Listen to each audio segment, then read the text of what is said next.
Hello everybody, it's Michael Hollands once again for Sound of the Movies. Today I have the pleasure to be joined by Mark Irwin. For decades, Mark Irwin has been one of the industry's busiest and best cinematographers, with numerous films to his credit. His tremendous body of work includes films such as Scanners, The Fly, The Blob, Videodrome, Robocop 2, Wes Craven's New Nightmare, Kingpin, There's Something About Mary, Scream, 10 Things I Hate About You, and many, many more. Welcome, Mark. Thank you, Michael, for inviting me onto your program. Thank you very much for joining me. It's really a pleasure talking to you today. And I'm sure you have lots of stories to tell. And at first, I would like to know what sparked your interest in movies in particular. Well, my interest in motion pictures started with still pictures way back in the early 50s. My family was very devoted to the Kodak Brownie camera and different cameras. So there was no shortage of picture taking at family events and no shortage of albums that went back to the 20s and the 30s of my family. So I was at a very young age taking pictures and posing for pictures. The breakthrough for me came at the age of 5 when I was lucky enough to be. I went to Sunday school every Sunday. My father was the superintendent of all the Sunday schools. So at the age of 5, which was pretty young, I guess, I was given the job of threading the film strip projector. And this was a film strip that was entitled Joseph and His Coat of Many Colors. Just another parable from the Old Testament. I was shown how to thread it, but don't plug it in, my father said. You'll electrocute yourself. Good advice. So I did thread it. I did what he told me to do, threaded it, and looked in the gate, which is the point at which the single image is projected, and I saw that it was upside down and backwards. I didn't plug it in, but I could see, oh no, I did it wrong. So I immediately scrambled, unthreaded the projector, the film strip, turned it upside down and backwards, now making it right side up and frontwards in the gate. And I peeked in, yep, that's good. My father came in, oh yes. He plugs it in, turns it on, and on the screen, it is upside down and backwards. So I learned early on that taking pictures and posing for pictures were two different things. And that started my interest in photography as well as projecting photographs and film. And that I started at a much earlier age than most. I was the AV kid, the audiovisual kid in public school and high school. And I would roll around a projector on a little cart. And it was a film strip projector, then a slide projector, then a film projector, and I would project movies. And in Canada, there is the National Film Board of Canada, which was and still is a very powerful force in showing Canada to Canadians. That was the mandate that started post-war, 1946. And the films that I projected in each class, I would project the same one class after class, and I realized that these kids were bored watching it, but I was watching it 4 or 5 or 6 times, and I started studying these films. And these were great classic documentaries primarily, and dramas, especially the French-Canadian filmmakers, because Canada is a bilingual, binational country.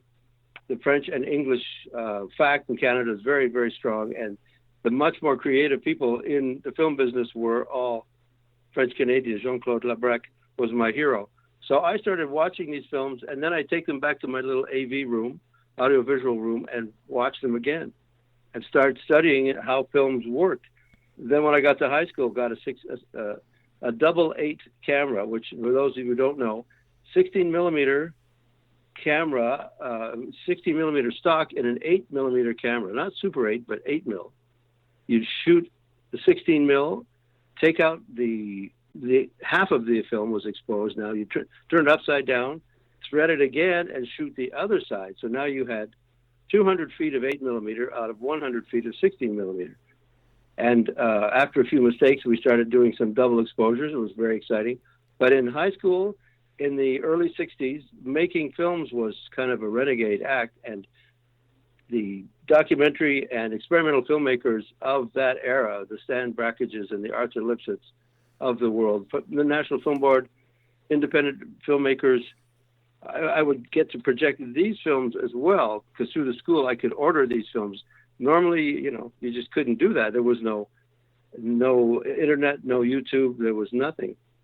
So I ended up, parallel to that, I ended up in York at University of Waterloo, which is kind of the MIT of Canada, as it turned into. It's a huge tech school, and ended up in a political science course, which of course I volunteered to project all of the films, because this was a course in 1968 all about the medium and the message. And one of Canada's greatest export is a man called Marshall McLuhan, and his outlook on life, that the world is in fact a global village connected by the media, and the medium being the message, and that was film.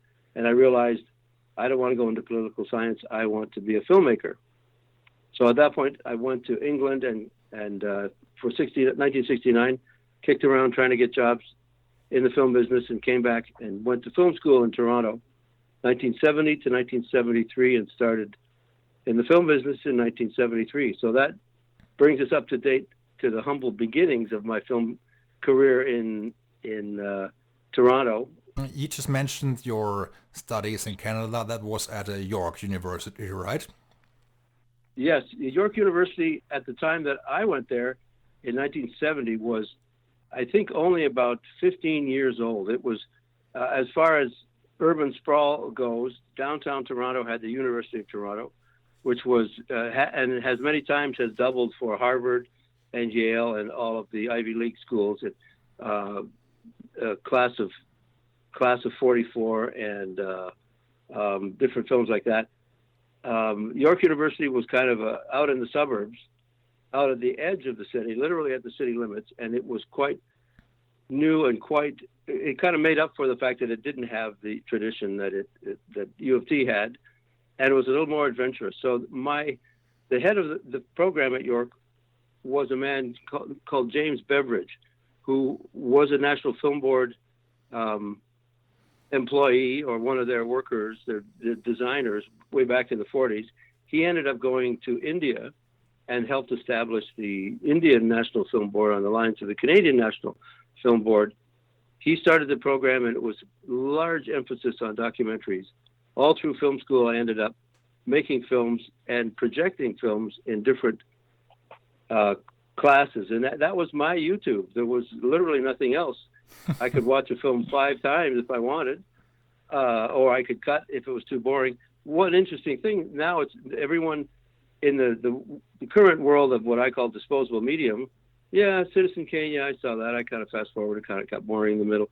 Okay, so when we wanted to see Citizen Kane, this was 1972, we had to literally pass the hat, raise money to rent the film from a distributor in New York City, pay to ship it to Toronto, and then pay for a projectionist, a union projectionist, at $25 an hour, which is a lot of money, and as well as the theater at our university, to see Citizen Kane once.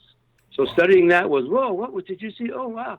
And there was no IMDb, there was nothing. Learning about who shot what, who Greg Toland was quite a on the run kind of thing. So now I'm so envious of people who can, or anyone who can study something. If you want to see Catch-22, if you want to see the Graduate or The Conformist. The Conformist is my favorite film of all time.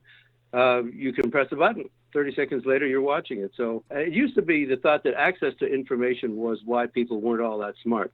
We've now proven that we can access all kinds of information. People aren't all that much smarter. So I think we have to do a little more studying on that one. Yes, I mean, nowadays everything is much easier as far as that is concerned, and as you just mentioned, you can just push a button, or go online, check IMDb, check Wikipedia, whatever the source of your choosing may be, and you just punch it up. And I think back in the day, it must have been so difficult, in that regard. And when you started your studies, at university, what exactly did you learn back then? I mean, I'm sure there are many people out there who are aspiring DPs. What is your advice to them, and what do they learn at university? One thing I learned at university, I think more than anything else, and I tell film students now, the one thing that you can make in film school that you can't make once you start working is that you, in film school, can make mistakes.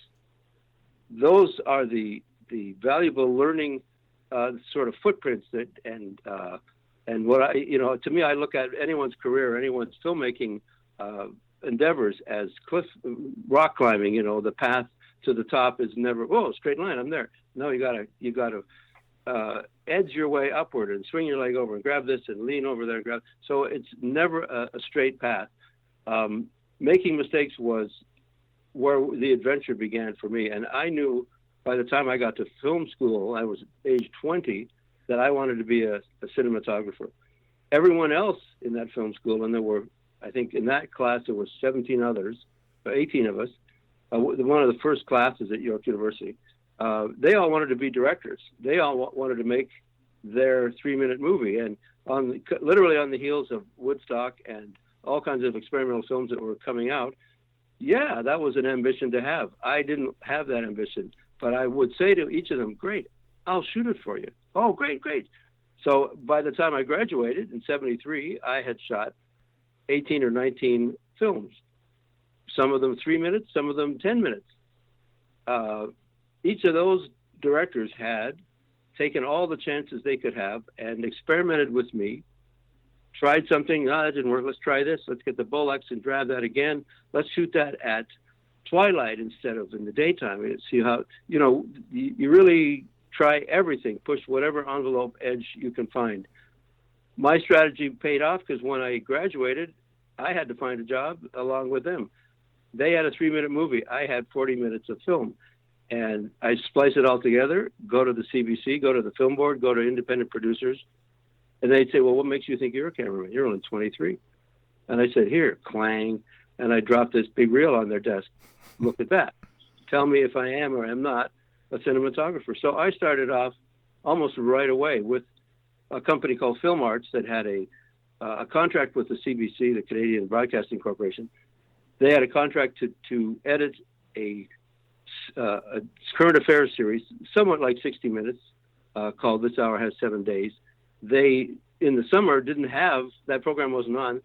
They ended up making a deal with the CBC to edit films directed by young graduate film students or whoever was eager. And we all found the pipeline to get to Don Haig at Film Arts. And the deal was, these are 13-minute and 50-second documentaries. And they're fillers for the CBC. If they have a sports event or a hockey game that goes long or goes short, the filler would be on the air. And Film Arts said, great, it's $2,500 for you to write, direct, and shoot, and we will edit and we will produce, and we'll split whatever money is left over. So this was the breeding ground for so many of us young filmmakers. I went from there to, in fact, the only way you could get a gig in those days when you were young was to hire yourself. And so my partner was a editor. We started a company. We created a series called Young and Just Beginning, which was, 1974. It was all about young athletes or musicians. We did a 1.5 hour episode about a young ballet dancer at the National Ballet School in downtown Toronto. Young gymnast, a young sailor, a young girl who could solo sailing all over Lake Ontario. So film school was just the beginning. What I found, and I still find, however many years later, 73 till now, 46 years, I still make films with the people that I went to film school with. Correct. So the future is established at the moment, and nobody can predict where anyone's future will go. But these are the people that had creative synergy and ideas with you, and those ideas don't go away once you graduate. They actually grow. Thank you very much for sharing this story with me. And Mark, I guess many people in the audience are not fully aware of what a DP does. Could you perhaps elaborate on the day-to-day operation when you're working on a major film? Well, the function of a director of photography is to really run the set with his departments, and I'll explain what's above that. There's a director who, of course, directs me, the director of photography, and the actors. There's the first assistant director, who is kind of the sergeant major of the set, who interprets what the director wants to do, schedules it for that day, and is basically the guy who says, all right, we're going to do this now. Okay, everybody got that? Moving on to here. So his job is more or less verbal. He's writing down a schedule. He's telling people what we're going to do and coordinating everything. The director is dealing with story, with cast, with performance. It's my job then to take what the director wants in terms of not only the look of the film, which in many ways I tell people, just put that in your back pocket. If it's the dead zone, David and I talked about what we want it to look like. And he said, I want it to look like Norman Rockwell shot it, who was a famous American painter who would do New England, austere, very quaint and quiet and humble New England paintings. Scanners, completely different. When I did, the hardest films that I've ever shot have been comedies, by the way, but I'll get to that in a minute. So the director has the actors, the AD runs the crew. I have three crews.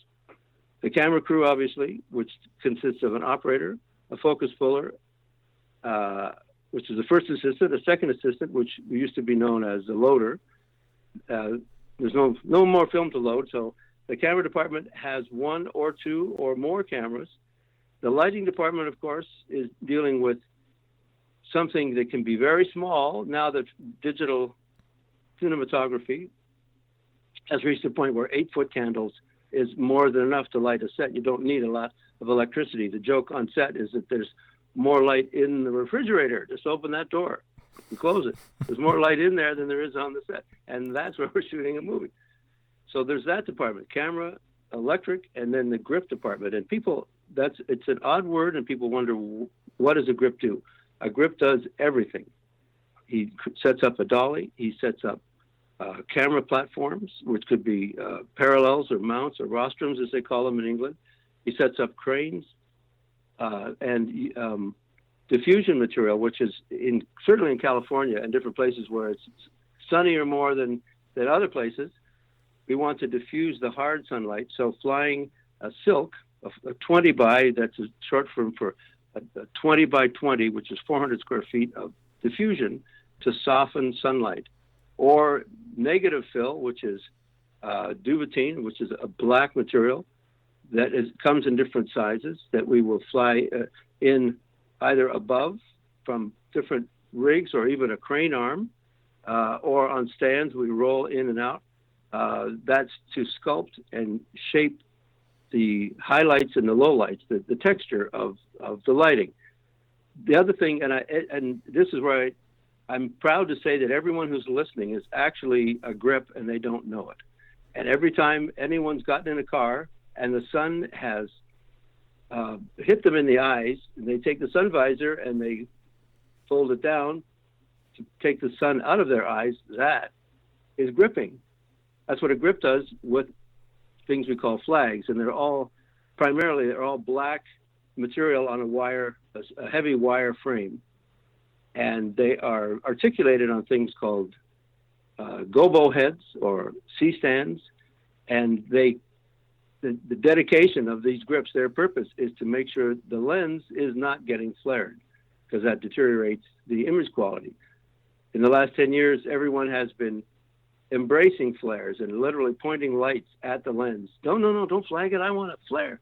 So it makes it seem more real. When I started and where I still am now, I like to see a clean image. So my job is to interpret what the director wants creatively, what lens, how this coverage works. Is it a moving master? Is it a two-shot of tracking people down a sidewalk? Is it a handheld thing where they get out of a car and they run into a burning building, that sort of thing. So the style is something that the director and I will deal with. The AD, first AD, who sets the schedule, I will deal with him in a different way. How many hours are dedicated to this scene? It's a 2-page scene. It's a 10-page day. How do we get all these scenes before the sun goes down?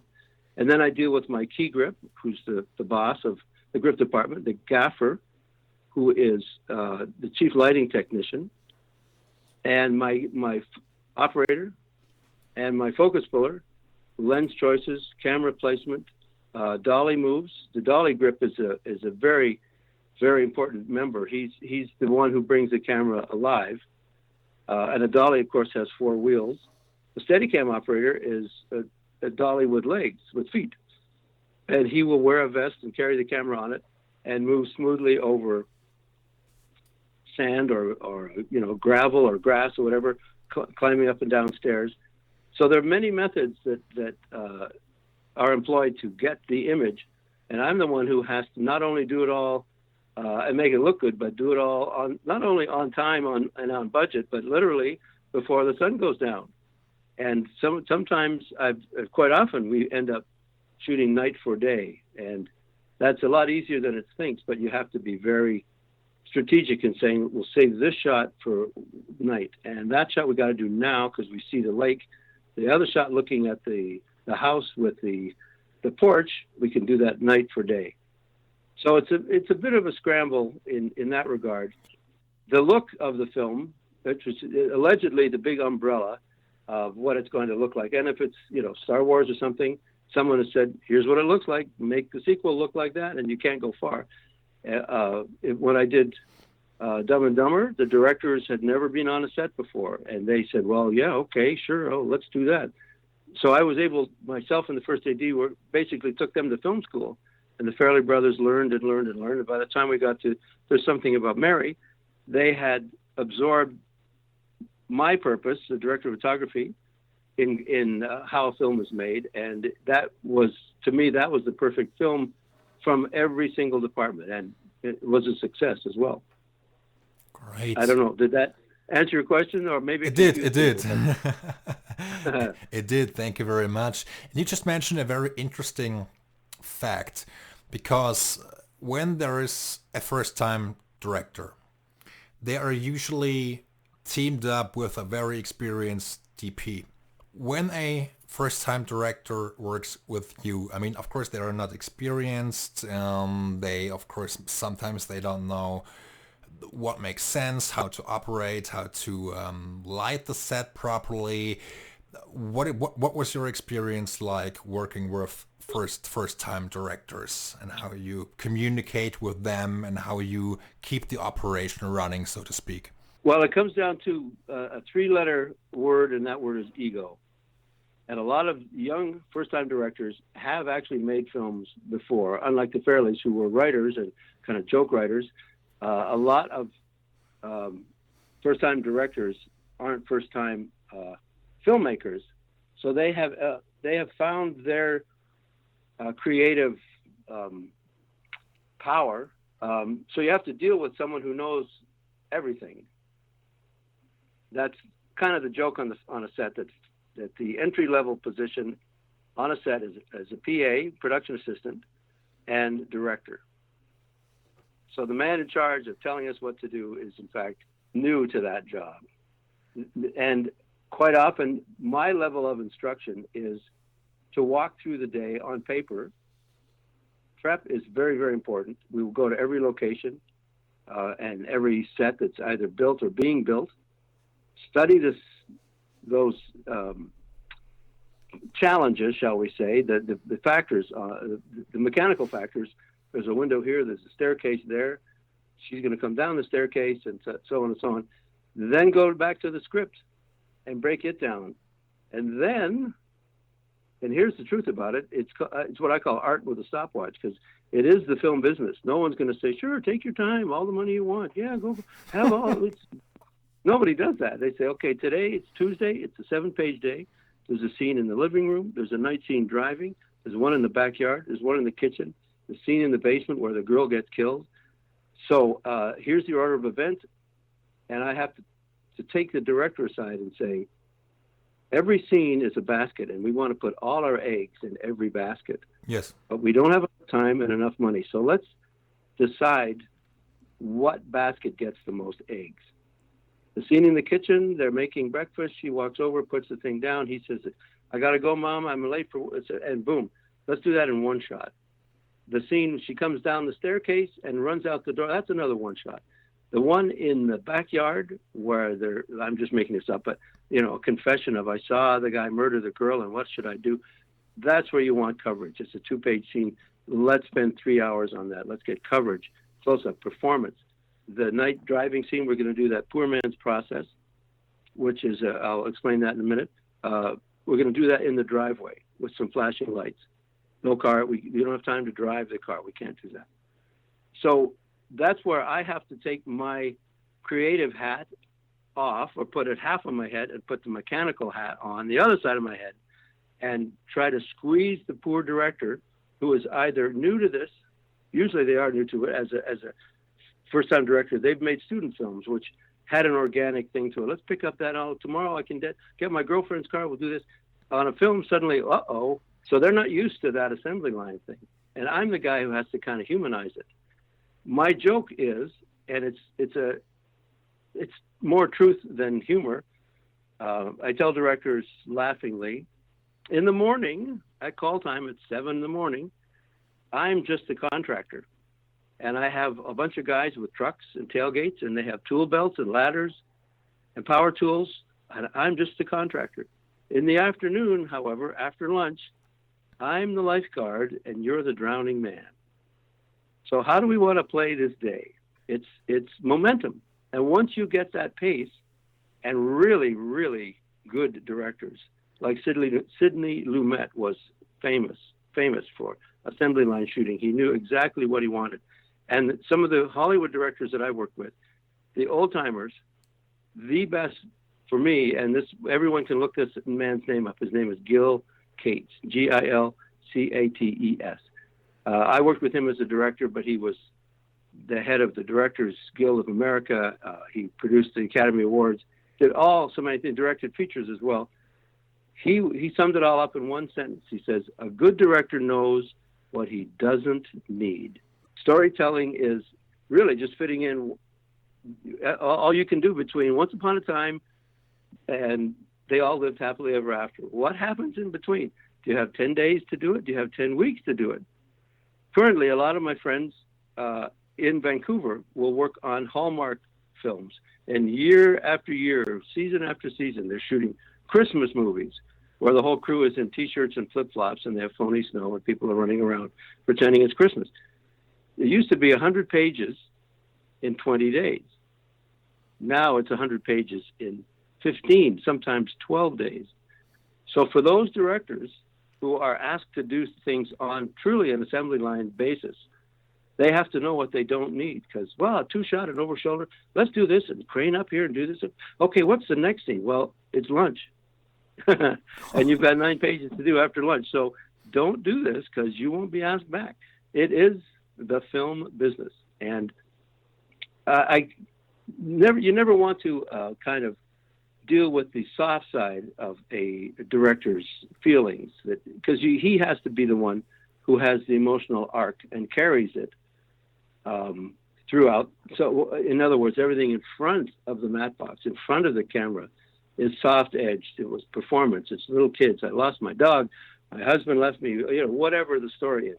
He's got to be tuned to that, and he has to look at me and with kind of a wink and a knowing, are we okay? Then he knows mechanically all the things behind the camera are on his side. If he drags everyone into 14 and 15-hour days and short turnaround, the understanding is that not only does this guy not know what he's doing, but he doesn't want to listen to people who do know what they're doing. So it used to be, and now to address your initial kind of question, a young director with a more experienced cameraman. That used to be the case. And for example, Mike Nichols had never directed a film before. Yeah. He hung on to directing The Graduate, which was 1967. This is kind of ancient history, I guess, cinematic history. But Robert Surtees, who by that time had won 4 Oscars, I think 3 or 4 Oscars, who was kind of the granddaddy of cinematographers and a fellow ASC member, he was given the job of making sure this film was done on time and on budget. And Mike Nichols just ran circles around him. He knew everything, knew exactly what he wanted. They finished early. And this old timer who would say, well, I'll take this kid under my wing. Don't worry. I know what I'm doing. Whoa, this kid knows everything. Huh? So there are moments, Peter Bogdanovich, when he did the last picture show, same thing. He had never directed a film. I should say a film that got released. He did a film called Targets. If you look that one up, you'll realize why it wasn't released when it was made. But Surtees did the same thing. He was brought in to make sure the kid made the picture on time, and he was completely overwhelmed by the knowledge and the professionalism of Bogdanovich, who was up until then a film critic. But then you can say, well, he's a film student, because there were no film schools, or at least there weren't the bigger ones, the multitude of them that there are now. So my job as a director of photography with a young or older director is to guide them and to literally stand behind them. That's usually when you see a blocking, I'm looking over the director's shoulder to see the lens he wants to see.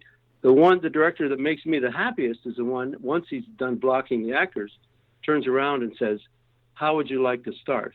And quite often I will tell, because I'm watching performance more than anything, I say, let's start. Normally you start on a wide shot, a mid shot, a tighter 2-shot, and then close-ups. And if the actors are young, or if they are inspired, which is to say by the third take they're done, they've discovered everything and it becomes a pattern at that point. I always say, well, let's start with the close-ups and work our way out to the wide shot. And I've had so many directors say, you can do that? Yeah, of course, we can do anything. The only thing that governs what I can and can't do is the thing I can and cannot control, and that is the rotating planet and the position of the sun.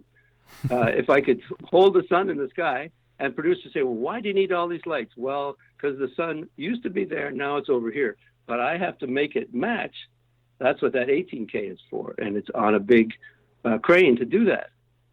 So those are the limits for me, mechanical limits. Emotionally, no limits whatsoever. And I really enjoy, I've done this many times, do a tight close-up with a young girl. The older actor is kind of, patterned. So, okay, we do her close-up. Now let's do a looser shot. Let's go wide, and we'll finish on his close-up, and then we're done. And if I finish close, then I can start wrapping the gear and lighting another set.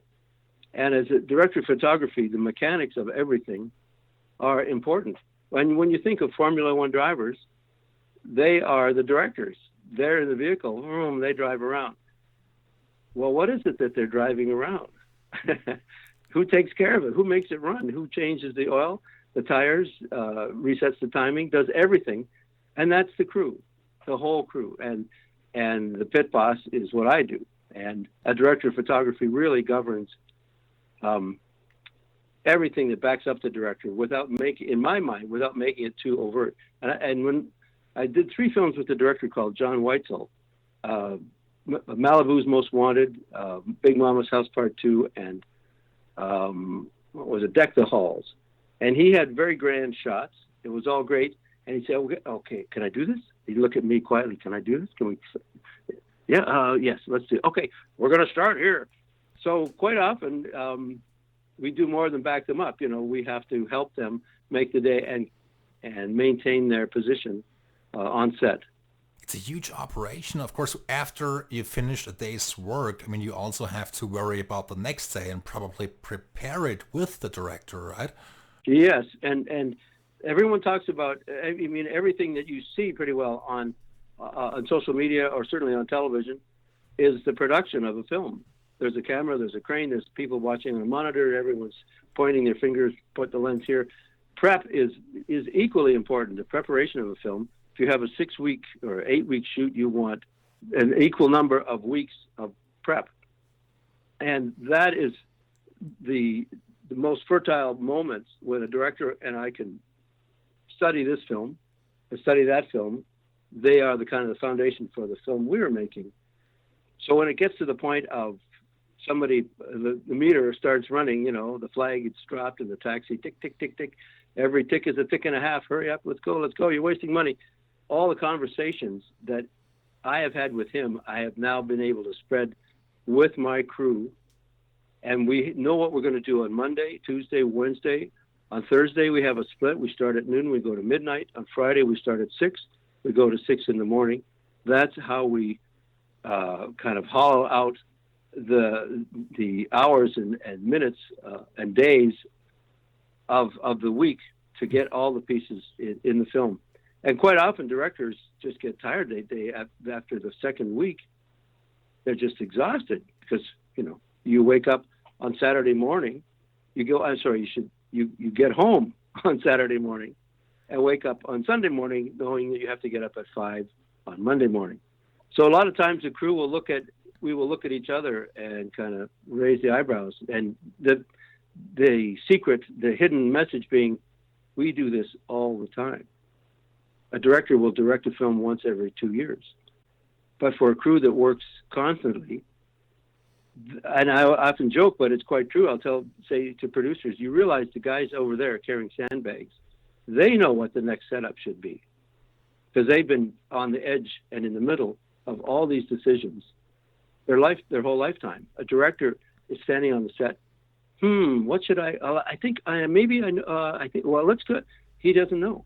He doesn't have that instinct. The same with a jockey knows more about the horse than the owner does, and the trainer knows more about the horse and the trainer and the jockey. So it's all levels of what we feel are our contribution, and the tail credits and the head credits are two different things. I look immediately. I mean, that's the quote, the famous James Cameron quote, said, if you were shipwrecked on a desert island, who would you want to have with you? And he didn't hesitate. He said, a grip. That guy would save my ass. He would build something. He would create shelter. He'd dig a hole. We'd get water, all these things. So the mechanics of it are not, I need this actor to whisper this again with a delicate tone. Yeah, okay, that's good. But you're making a movie. You're telling a story with pictures. The mechanics of taking and making those pictures belong with all of us. Anyway, that's my humble view. Great.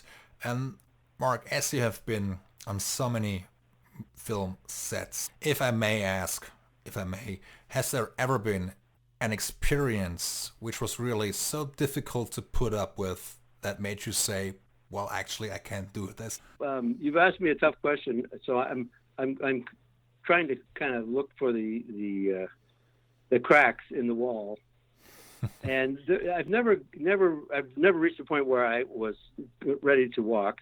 I have been forced into many unpleasant situations by ego more than anything, and quite often by people who don't know that we are there to help them. Quite often someone will see other department heads as a challenge. I will say this, after having shot Road Trip and Old School for the same director, who's since gone on to do many, many things, the Hangover series as well as Joker among them. Both of the films that I did with him, with the first AD and the production designer, were very successful. A year after, about 6 months after Old School came out, he invited all of us to his office. We assumed to talk about the next film. So here's the deal, guys. Old School and Road Trip were very successful. So I want you to hear from me that I never want to work with you guys ever again. And it was kind of the shared look. And he said, in the eyes of Hollywood, I've been successful because I've used you guys. People don't give me the credit for being the reason why Old School and Road Trip were successful. So I want to make sure nobody gets that impression. And this was before the internet and everything, text messaging or Instagram. You just hear from me. I never want to work with you ever again. And he never did. True. I mean, he's the guy who hires and fires, so he never hired again. He did do all 3 Hangovers and Joker with the same cameraman, Larry Sher. I know Larry because I signed a letter to get him into the ASC. So this is the world we live in. there's a lot of give and take, and some people will just stand back and say nothing. But that's quite a story. I've never been told anything of this kind before. At least not to my at least I don't recall. But it's very interesting, and I would have been shocked if I had been in that meeting. And it's a very very shocking thing to say. I mean, there are so many filmmakers out there who have worked with the same crew for so many years. Well, it is the film business, and that's the old joke. Why Christ was not born in Hollywood? They couldn't find 3 wise men or a virgin anywhere in the city, and so I'm well aware of what Hollywood is and isn't. And they put stars on the sidewalk. That's true. So you can be shot out of the sky and land as a star on a sidewalk and have people walk on you and spit on you. So there's a bright and a dark side to everything. And I understand that. I lasted from 73 till 87 in Toronto, 14 years, and I've been here for 32 years. So the film business, it comes and goes, and I don't think it's any different. Certainly politics or if you're an activist in the environmental movement right now, things are difficult. So I don't think it's an easy life. If anyone is all too delicate with their feelings and their emotions and their hopes and dreams, they should become a poet and don't become a filmmaker, because it's the art of compromise that allows people to thread their way forward. And as many as there have been successful films, there have been unsuccessful films. Yeah. For every E.T., there is a Ready Player One, or the B.I.G., the big. Anyway, Spielberg had some turkeys as well as raging successes. So that's the way it is. Oh, yeah. You're absolutely right. And Mark, you just mentioned the ASC, the American Society of Cinematography, which you are also a member of, as well as the CSC, the Canadian Society of Cinematography. I have once heard that you cannot apply for membership. They have to approach you. Is that a fact? Yes. That's the ASC only. When I was literally in film school in 1971, I went to a meeting of the CSC, and as a student, I looked around at everybody, and wow, this is what I want to do. This is what I want to be, and met everyone, and joined as a general member, as a film student. I worked my way up to being an affiliate member, an associate member, and then when I had enough credits to apply as a full member of the CSC. So when I was in Toronto, I shot The Dead Zone and The Fly and Scanners and Videodrome. And I'm looking at this certificate on my wall, and I became a member of the CSC in 1983. I moved to Hollywood in 1987, and let's see, I'm looking at my wall again. I became a member of the ASC in 1992. The reason I got to be a member of the ASC is that I could not join. I could not walk up and say, hey, it's me. I want to be a member. That didn't happen. So what happened is that I had to get a letter from 3 members of the ASC that were basically character reference letters, and they allowed me to come to a meeting, which was a simple, trial by fire. Yeah. This is where I met a lot of the very, very senior and established and Academy Award winning directors of photography. These guys asked me all kinds of questions. I mean, this was Stanley Cortez, who shot Magnificent Ambersons. This was just amazing. So to get to that level, you have to be asked to join. The CSC was an open arms thing, and it still is very much so. And in fact, the last 2 weeks of October, I was posting on the CSC Instagram page, my 15 days of kind of highlights of my career. And that's the kind of thing that the CSC does.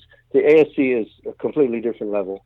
And as I think the world recognizes that it is the world standard for cinematography. Right now, Hollywood is where the deals are made, but the films are made in Vancouver or Winnipeg or Toronto or Atlanta. Not as many made in Hollywood. Now I am one of the many members on that membership committee. So the ominous gaze that I was faced with all of these heavyweights, apparently, when I talked to guys who got in and I was at that meeting and I looked at you and you've done all these films and oh my God. So yeah, it's a big circle, but it's a full one, that's for sure. Mark, I've got another technical question actually.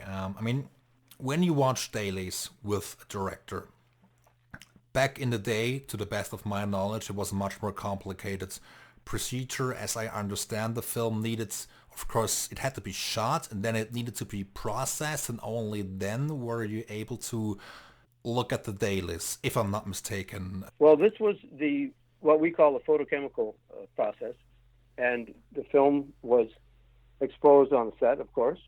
And don't forget, this was film that could not be exposed in any other place. So there was a dark room or a changing bag. It came out of a silver can. It went into a magazine. It went onto the camera, and then we'd expose it, the performance, put it back in a silver can, tape it up, different instructions on it, how to process it, how to print it. Really, the processing photochemically was more or less the same.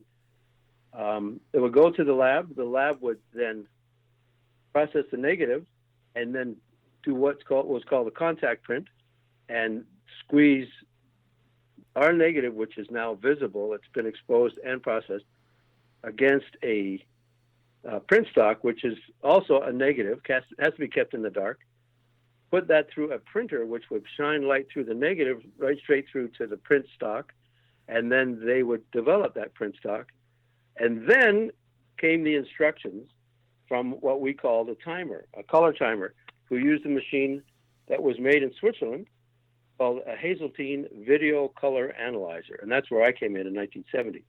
Before that, people would kind of use judgment or do Sinex strips, which were bracketed strips that would show the exposure that you had recommended, and then variations brighter and darker compared to that.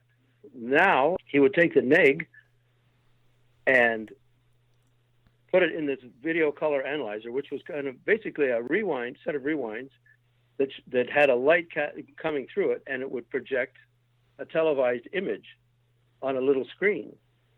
They would then reverse the polarity, so now everything you saw that was negative was now positive.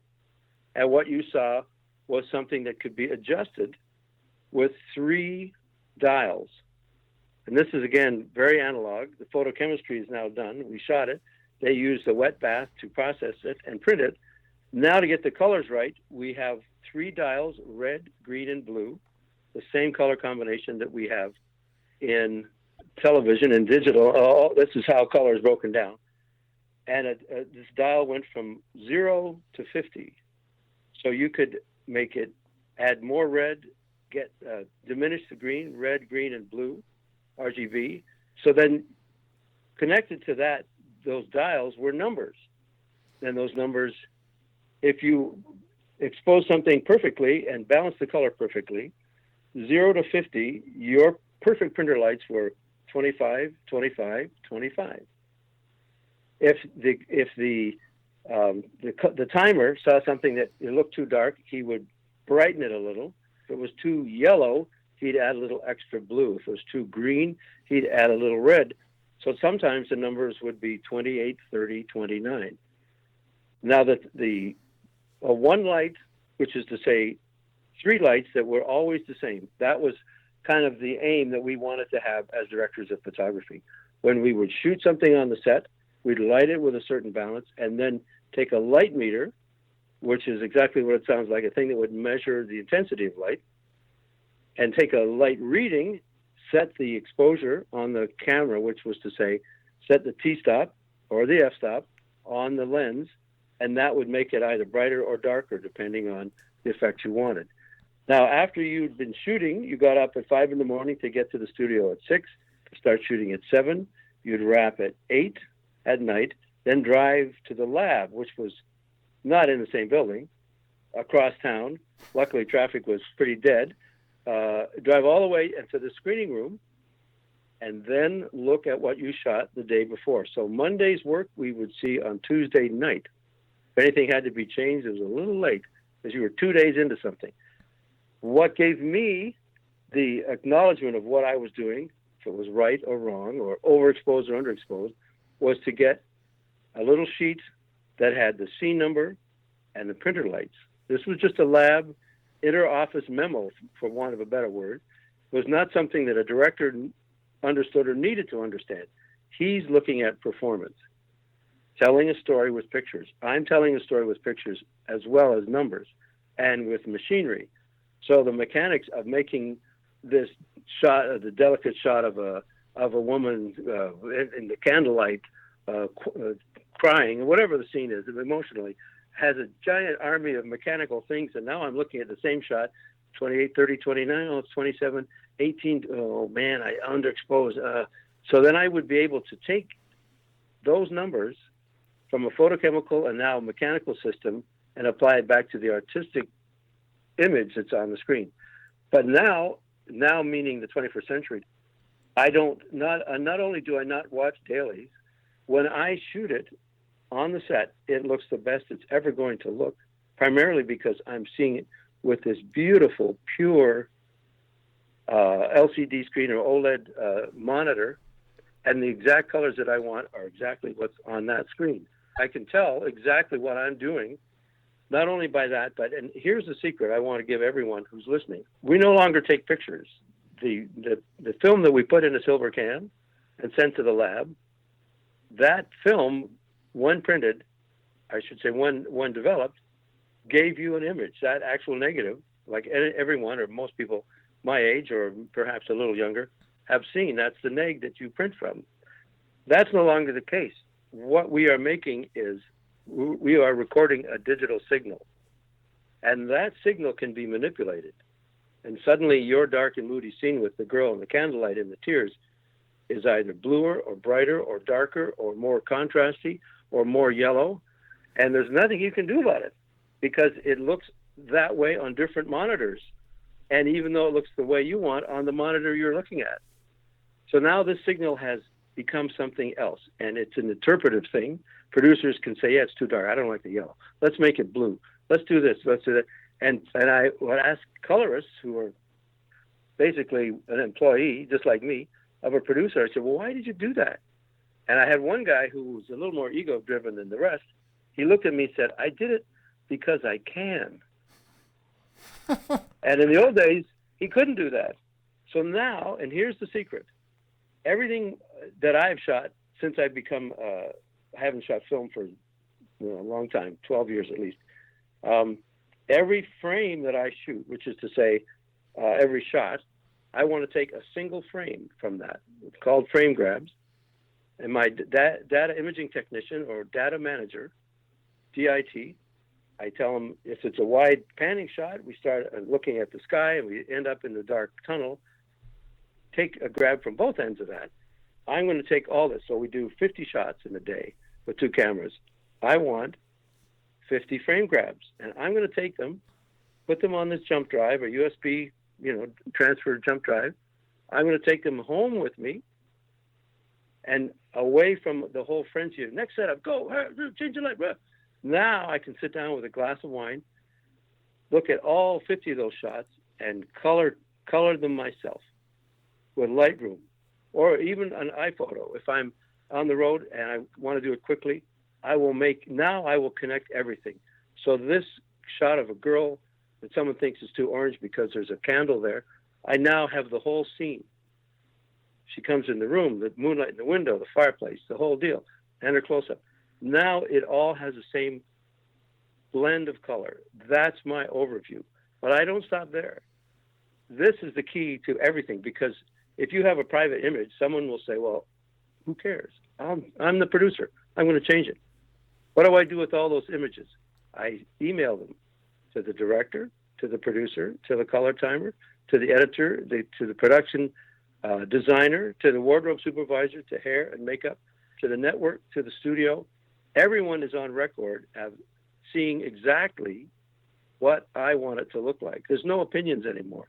With a timer on film, we used to say, well, make it moody, printed moonlight, cool for moonlight, all these kind of words, and they'd interpret that. And then there's no more interpreting. I can take a frame grab, press a button, and say, that's what she looks like. That's what the scene looks like. And everyone has an email that shows that.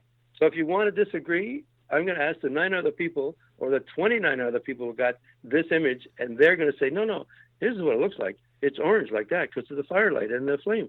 Come on, that's the look. Oh, yeah, okay. It is a huge tag team responsibility on the set for the director to, I call it a relay race. The director will hand the baton to the AD and say, there you go, call me when you're ready. The AD hands it to me and says, call me when you're ready.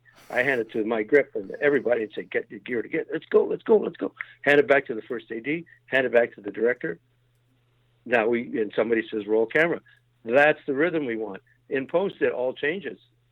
All that is gone. Now, my only connection, and this is happening right now, I did a film for Universal, and I'm waiting to hear about coloring, about spending an afternoon or 2 or 3 days with a colorist to make sure everything matches that I shot. It's that disconnect that you want to connect immediately. So in many ways, if my call is at 7 in the morning, I'll be on set at 6. We'll shoot till 7 or 8. I'll get back to where I live or a hotel if I'm out of town. By 10 o'clock that night, everyone involved with this film, and I mean everyone, the publicity people at Disney, everybody, they know what this film looks like. That is a huge advantage because driving through the night, when we shot The Fly, we shot in a studio that was 25 miles north of the city, and the lab was way downtown. Through snowstorms, we drive to work, and through the same snowstorm, drive back 40 miles to get to the lab. Now 4 or 5 of us in the room. We're the only ones who know what it looks like, what I want it to look like. And in many ways, it's nice to say, well, here's a billboard. Everybody who passes by says, that's what it looks like. And that's the only continuity that's left for most of us. Huge improvement here in that regard. So that's, I think, a lot easier than it used to be. And finally, you can get so many people involved and show them the final presentation or what you want it to look like. So that's a huge plus. You just mentioned The Fly, and I would love to talk a little bit about David Cronenberg. Yeah. You worked on Scanners, The Fly, Videodrome, Dead Zone. What can you tell me about working with him and the challenges that working on the horror film or working with David Cronenberg posed for you? Well, first of all, somewhat in the way that Alfred Hitchcock was a very clinical and somewhat detached director in terms of the stories he was telling. When you see a horror film, and Hitchcock made thrillers, David really, as someone who has a Bachelor of Science degree and looked on filmmaking as an exploration rather than a market movie. Wes Craven was all about the market movie. He created Freddy, he created Scream, He knew about popcorn thrills, and David wasn't interested in that, and he still isn't. David wanted to explore something, and in many ways, certainly with Videodrome, and Scanners was the ultimate in the heading being body horror, rather than things that go bump in the night or scary things and monsters coming at us. Everything that David was interested in was born out of something that could happen as a scientific or medical process. And Scanners was a take on thalidomide, which, for those who don't know, was a medication, a drug, pharmaceutical in the 60s, the late 50s, early 60s, that was prescribed for pregnant women for morning sickness, for any cramps, basically to ease the ups and downs of pregnancy. The side effect was that children were born with hands but no arms, with no feet and no legs. Their bodies were distorted, and it turned out that was traced back to thalidomide. Luckily, the FDA, and this is one for everyone to Google, thalidomide is what it is. That was an overt result of taking a medication. Scanners was the opposite. It was an invisible result of taking a birth medication. Same reason, story-wise, but now we had a poor person whose inability to prevent himself from hearing everyone's thoughts. It wasn't just he had really good hearing and he could hear what they were saying, muttering. He now heard in his brain everyone's thoughts. And that's the one-liner. As much as anyone could say that they have a film about a king who's got a stutter and that's a speech impediment, we're going to make a movie about that. Hollywood would say, "You crazy? No, we're not going to give you money for the king's speech." Of course they did. But David was interested in, an exploration into the what ifs of life. The Brood with ectopic pregnancies.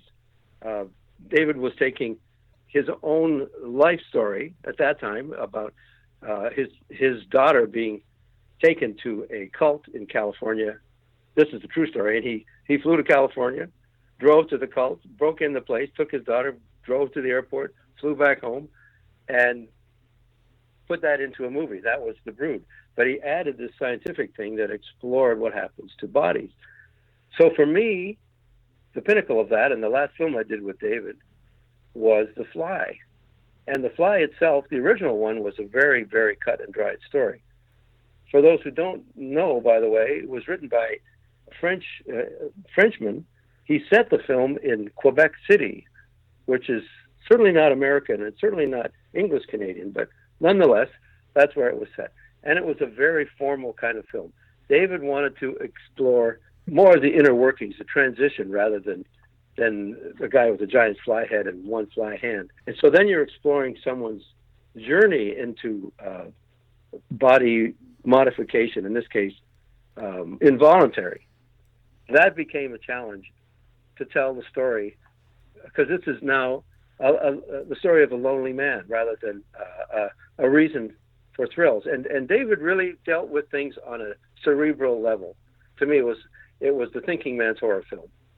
And when I did Wes Craven's New Nightmare, which was the last Freddy movie that he directed, that was kind of off-the-shelf horror. I did Fright Night Part 2, first film I ever shot when I moved to Hollywood. And that was the same kind of thing. It was just what the audience wanted. So David had decided, well, I don't want to do that. I don't want to make market movies. Yeah. I want to make movies that I feel, and the story comes out of me. Now he doesn't even want to make movies. He wants to be a novelist, and I don't blame him. At age 70, whatever he is, 75, it's too much work making movies. The mechanics doing it all. And Wes was making and producing and writing, and he was a strong, powerful force right to the bitter end. And John Carpenter, same kind of thing. They never wanted to leave, in many ways, something that they created. David created something else. And here, just as an aside, while I was a film student at York University and admiring, still projecting movies and studying films, a lot of them by French-Canadian filmmakers, we were so envious in English Canada. There was one English-Canadian director who directed these really cool, introspective, independent films. One was called Stereo, one was called Crimes of the Future. These were films that were written, directed, shot, and edited by one man, and his name was David Cronenberg. So I was studying him as a film student, and the first film I ever got to work with him, original director of photography, quit the film before they started shooting, and I ended up on the Friday before the Monday of shooting on a plane, and met David, and prepped for 24 hours, shot this whole movie, and after the first week, David said, "You seem to know my style. You really kind of understand it." I didn't want to tell him that I had a thesis that I wrote all about David Cronenberg. I'd been studying him most of my adult life. Nonetheless, David knew what he wanted, and more importantly, he knew what he didn't want, and that's what I admired about him. Great. David Cronenberg has directed tremendous films, and I think The Fly stands as one of his best. That's really a great achievements. Of course, also Videodrome, which I rewatched a couple of days ago. It's also very interesting subject matter. Our Dead Zone. All of his films have a certain edge to them, but they are very interesting, and he likes to explore themes, and that's really admirable. Oh yeah, thematically, David. My take on David is that he wasn't afraid of anything, and quite often the structure of a thriller or a horror film or whatever the umbrella word is to hook an audience. By the end of the first act, something has to be resolved, and that hangs over everyone's head. So in terms of traditional structure, David was able to do that with Scanners, with Videodrome, certainly with The Fly. What's happening to me? Oh my God, dum, dum, dum, it never stopped. So David knew how to draw in an audience, but he wasn't afraid to take them on a journey inside their mind, inside their psyche. What's interesting about The Fly, the director that I mentioned previous, Gil Cates, the very first film I did with him was a TV movie, and it was a December romance about two, a man and a woman who had been high school sweethearts, and now at their 40th high school reunion, turns out they're the only ones there. Everyone else has died. So they hook up together again. It's a senior citizen love story. And this director said to me, I want you to do on this film what you did on The Fly. And I literally did this kind of gag where I turned around, looked behind me like, are you talking to me? That film was a horror film. And he was very emphatic. He said, no, it was a love story. It was a love story. And I don't think David knew that when he made it. The original film, the original Fly, 1958, or 56, I forget the exact year, was basically voiceover. The wife recounting to her husband's brother. The husband is now dead, and it's a big long flashback. In this film, Jeff and Gina were truly a romantic couple in real life, and David played with love lost, and what's happening to me, and help me. All of those are very strong themes, and he wasn't afraid to touch them, even though this had the big umbrella of being a body horror, a Cronenberg movie. Yeah. But yeah, he's never been afraid to do anything. And I remember one night shooting The Dead Zone, we had more coverage to get, and Chris Walken, I forget the exact scene, and we're getting into overtime and super overtime, and the producer says, John, what does he want? What does he want? I don't know. You ask him. No, you ask him. So I, kind of David's next to the camera, and all the coverage. I said to David, so what do you want? Meaning, how many more shots? And he looked at me kind of wide-eyed, like, what are you talking about? And he said, I want it all. And he's always got it all because he knows what to do with it. Right. May I ask you why you stopped working with him at some point? Yes, you may. And this one's kind of on the record as well out there in the interverse. But after The Fly, I did a couple of films in Toronto. I did one in Malaysia, a Vietnam film called Bat 21. David was putting the money together, or some producer was getting the money together for a film that we had shot tests for, was at that time was called Twins. And by the way, David that production company ended up selling the word Twins to Ivan Reitman for $150,000 US. And he used it for his film with Danny DeVito and Arnold Schwarzenegger. And David took the name Dead Ringers, which was way better than the word Twins anyhow. But for a year I traveled on, and I'm just the cameraman, The money, next week, wait, another month, 2 months we should have. And I finally said, David, you make more money on one film than I make in a decade. And I got to keep working. So my agent at the time was in Hollywood, and he said, it's entirely up to you what you do with your life. But The Fly is really big, and I can sell you if you're a Hollywood cameraman. So I moved to Hollywood. I did Fright Night Part 2, and then I did The Blob. And a year after I moved, I got a call from David saying, we've got the money, finally. And so I need you in Toronto right now. I had 2 weeks left on The Blob. And that was a film for TriStar. And I hemmed and hawed and finally said, David, I wouldn't leave you to go to Hollywood. I got 2 more weeks here. And I gave my word. I contract doing this film. It's almost done. I won't leave them to come back to Toronto, but it's only 2 weeks. And he said, are you sure? Words to that effect. Yeah. Click. So that's the last time I worked for David Cronenberg on the fly. Wasn't my choice. And he's used Peter Strasitsky ever since then. And so he's very loyal. And I guess he expects loyalty in return.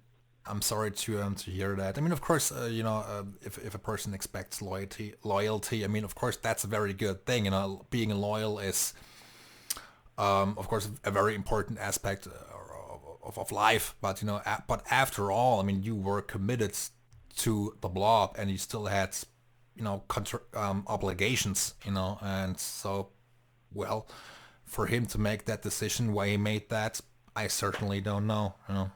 Well, David had it's not an axe to grind with Hollywood, but I remember asking him when I was decided to move, and it isn't just like get on a plane, here we go.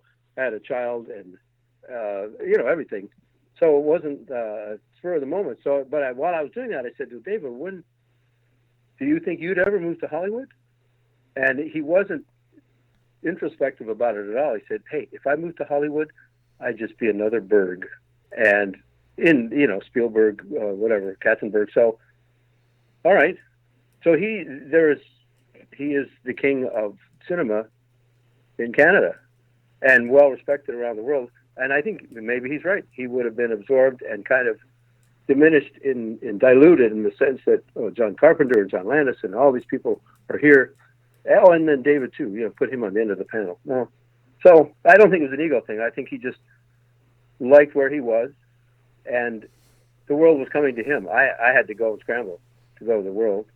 After the Blob, I did Robocop too. So I know so many of the films that I did since I moved, I would have ever done had I stayed in Toronto. I mean, a comedy called Malibu's Most Wanted, a mixed race cast. So many different. You can look at my IMDb. There's so many films that would never have been offered to me, or even I would never have been considered had I been in Toronto. Of course, they weren't shot in Toronto, so it's a whole other thing.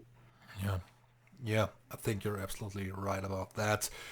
I would love to talk about Wes Craven, another iconic Hollywood director. You had worked with him on Wes Craven's New Nightmare, which you mentioned previously, Vampire in Brooklyn, and of course Scream.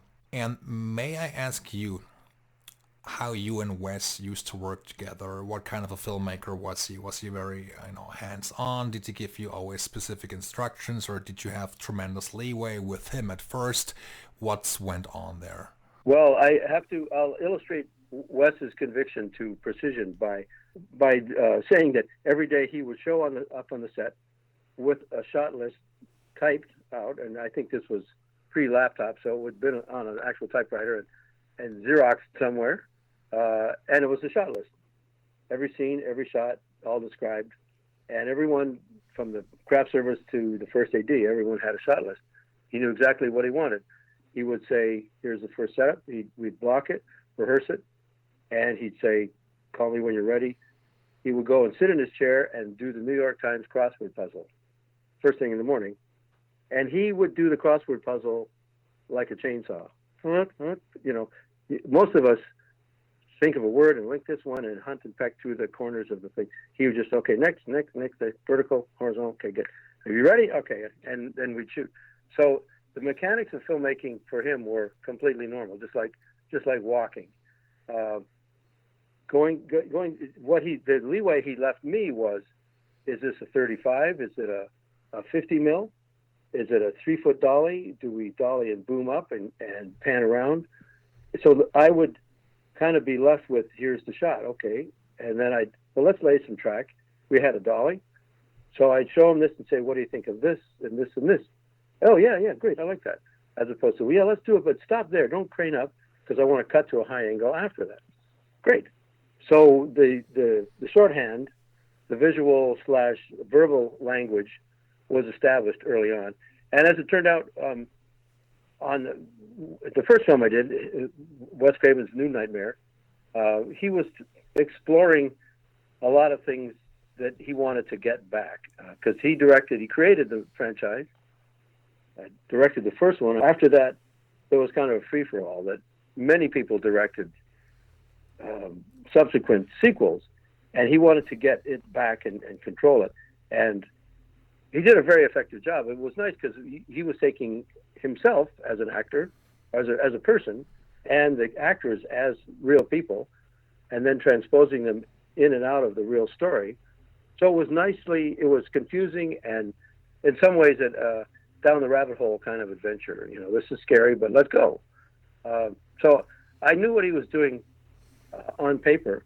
And for example, when the scene where the little kid is standing on the top of the rocket ship in the schoolyard, the playground, we were getting all kinds of angles, and I kept wanting to get more to juice this up. And he said, no, that's fine. I just want to look up on him, and he falls, the high angle, and he falls. And he knew what he didn't need. And so that's when you step back, like everyone gets kind of, well, what about this? And their eyes get wide. And he says, no, I don't want that. Just a 2-shot, her single, and then let's move on. So he was very aware of pace as well as performance. And it's not like he had to explain things to these actors. They had been with him from the beginning. I mean, Heather Langenkamp was 16 or 17. Johnny Depp wasn't in the movie, but he was 17 on the first Freddy, and Wes discovered all of them. So it wasn't like, well, what's my motivation? It was very, very smooth. Vampire in Brooklyn was the complete opposite, and poor Wes was stuck with Eddie, who did not want to be there. It was his last film for Paramount, and he did everything he could just to kick holes in the whole movie. Wes felt that this was his break into the studio world from New Line to Paramount. Yeah. But it didn't happen. And Scream was quite a knife edge for him. He had to deliver on that one.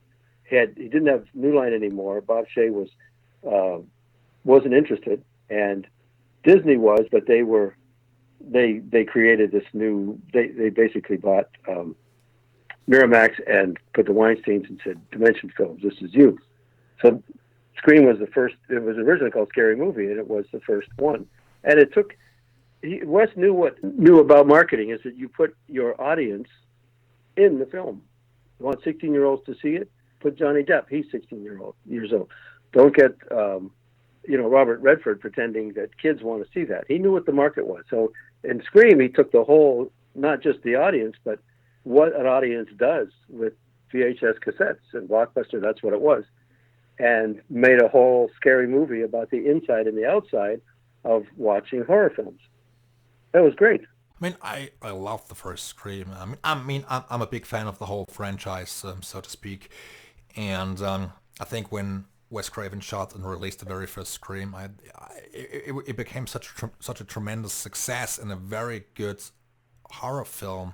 If I remember correctly, and if I may ask, I think you left the project in the last week or last 2 weeks of shooting. Is that correct? Yes, and this has been written about and so on. And I got to tell this. I'll tell that story and tell a story with a happier ending. We had an 8-week shoot, and at the end of the 7th week, we were running behind schedule. We weren't going to finish in 8 weeks. The first AD, from the first AD all the way down to the key grip, we knew we were in trouble. Wes had picked a location, which was the big house where all the slash and bash happens at the end of the movie, the party house. That was on the top of a hill. Talk about Hollywood connections. This was above the town of Tamales, which is on Bodega Bay, which is the Pacific. And Tamales is a town where, and I would scout locations and then go back on my road bike and ride around. And I kept riding past these buildings that were next to the road that led up to the top of the hill where this house was. And I kept riding back thinking, something in my mind is telling me, I've seen this before. And then I realized this is the school where Hitchcock set the scene for The Birds. And this is where all the birds were hanging while Tippi Hedren ran. And was attacked by birds. So this area where we were shooting was way the hell out on the edge of nowhere. It was on the top of a hill. It was very, very difficult to shoot. In fact, everyone remembers Rose McGowan's scene in the garage where she gets kind of decapitated with the garage door, where there was literally no place to put a condor, which is a big kind of mechanical crane, industrial crane, to put lights on. We were shooting anamorphic, super widescreen. So we ended up having to put lights somewhere. We couldn't get them close enough because the hill would drop away from this house. So I finally said, we're going to park this condor right in the shot, and you're going to build a garage around it as a facade. So if you look closely and you watch the film, you can see the garage, the tent, the roof line, and then there's, in the dark, a black, what we call a stick, but it's the arm coming up into the sky. And above that is all the lighting to light everything from there. That was a problem. That slowed us down. By the end of the 7th week, everything had been fine. Everything was cutting together. We were about to shoot that last night, day 35. And everyone, I don't know what they're doing, schedule. Turns out that, anyway, everything had been cutting together fine. The lights come up.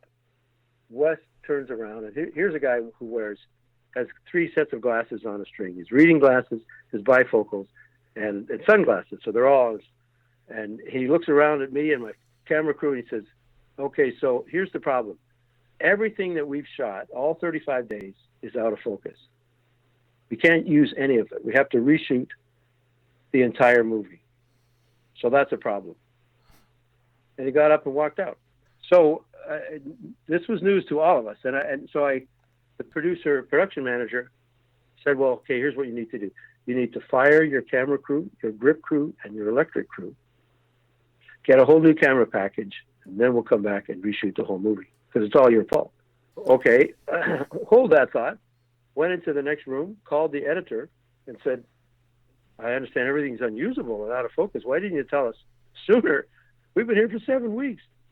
And he said, what are you talking about? Everything's fine. Everything's in focus. No, it's great. Don't worry about it. Click. Walk back into the screening room. Wes walks in from his office and says, I just talked to the editor, and he says it's all out of focus. So I said, okay, here's what you want me to do. You want me to fire the camera crew, the grip crew, the electric crew, get a whole new camera package and a whole new grip package, a whole new electric package, and a whole new camera crew.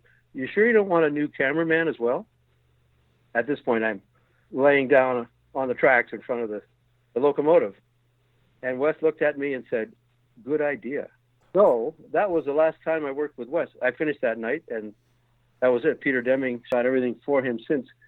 What, as it turned out, was that if Wes had gone over schedule or over budget, which was destined to happen, he would have had to forfeit his fee, which was $1 million. Huh. And that's not chicken feed. But what he needed was a really good smoke screen, a big explosion to say, oh my God, we've gone over schedule. But look why. He wanted to dump it all on me, and I wasn't having that. So what's interesting is if you have seen Scream, you have seen everything that I shot. Nothing was reshot, not a frame, and nothing is out of focus. So that's the bad story. Here's the good story. And it starts on the opposite end of Scream for me. And we were in Hollywood in pre-production, screen testing. We knew Drew Barrymore was going to be, speaking of Drew Barrymore, she made $1 million for 6 days, running around in the dark in her bare feet, getting killed. Not too bad to be a death before the head credits. Anyway, we were looking for Sydney, and we're trying all these screen tests to cast this girl. And we were in a little studio off Santa Monica near Highland, and we'd been shooting all day, and we were now in the parking lot. It was about 8:30 at night. The carts, the lights, everything's going into the trucks, and the tailgates are still down. And this girl runs up, out of breath, and I'm standing next to the camera truck, and everyone's busy. So she looks at me and says, am I too late? Did I miss it? I couldn't figure the map out. And I heard her say, out, and I said, where are you from? She's out of breath. I'm from Canada. Well, I gathered that. But whereabouts in Canada? I'm from Toronto. Toronto, okay. Whereabouts in Toronto? A little town outside of Toronto. You wouldn't know. Try me. Okay, Mississauga. And Mississauga is an Indian name for a town that is a very big town. It's the biggest town in Canada. And there are a lot of areas inside Mississauga. Mississauga is my hometown. So I said, whereabouts in Mississauga? And she said, oh, you wouldn't know. Try me. She said, Lorne Park. And I grew up in Lorne Park. This is now the needle, the haystack we're meeting. And I said, what's your name? She said, Nev Campbell. Wait a minute. Is your father Dr. Campbell, my drama teacher? Yes. That's my father. Guess what? So we unloaded all the trucks, relit the set, and shot her test. So she got the gig. And all the sequels. Hometown Girl Makes Good. It's a small world. It's quite a story. Yeah. And it's not like because I knew her, she got the gig. She's very good, and Nev has had a great career and earned every role. But yeah, Scream was a good adventure for me, and it was in many ways a good thing to leave on.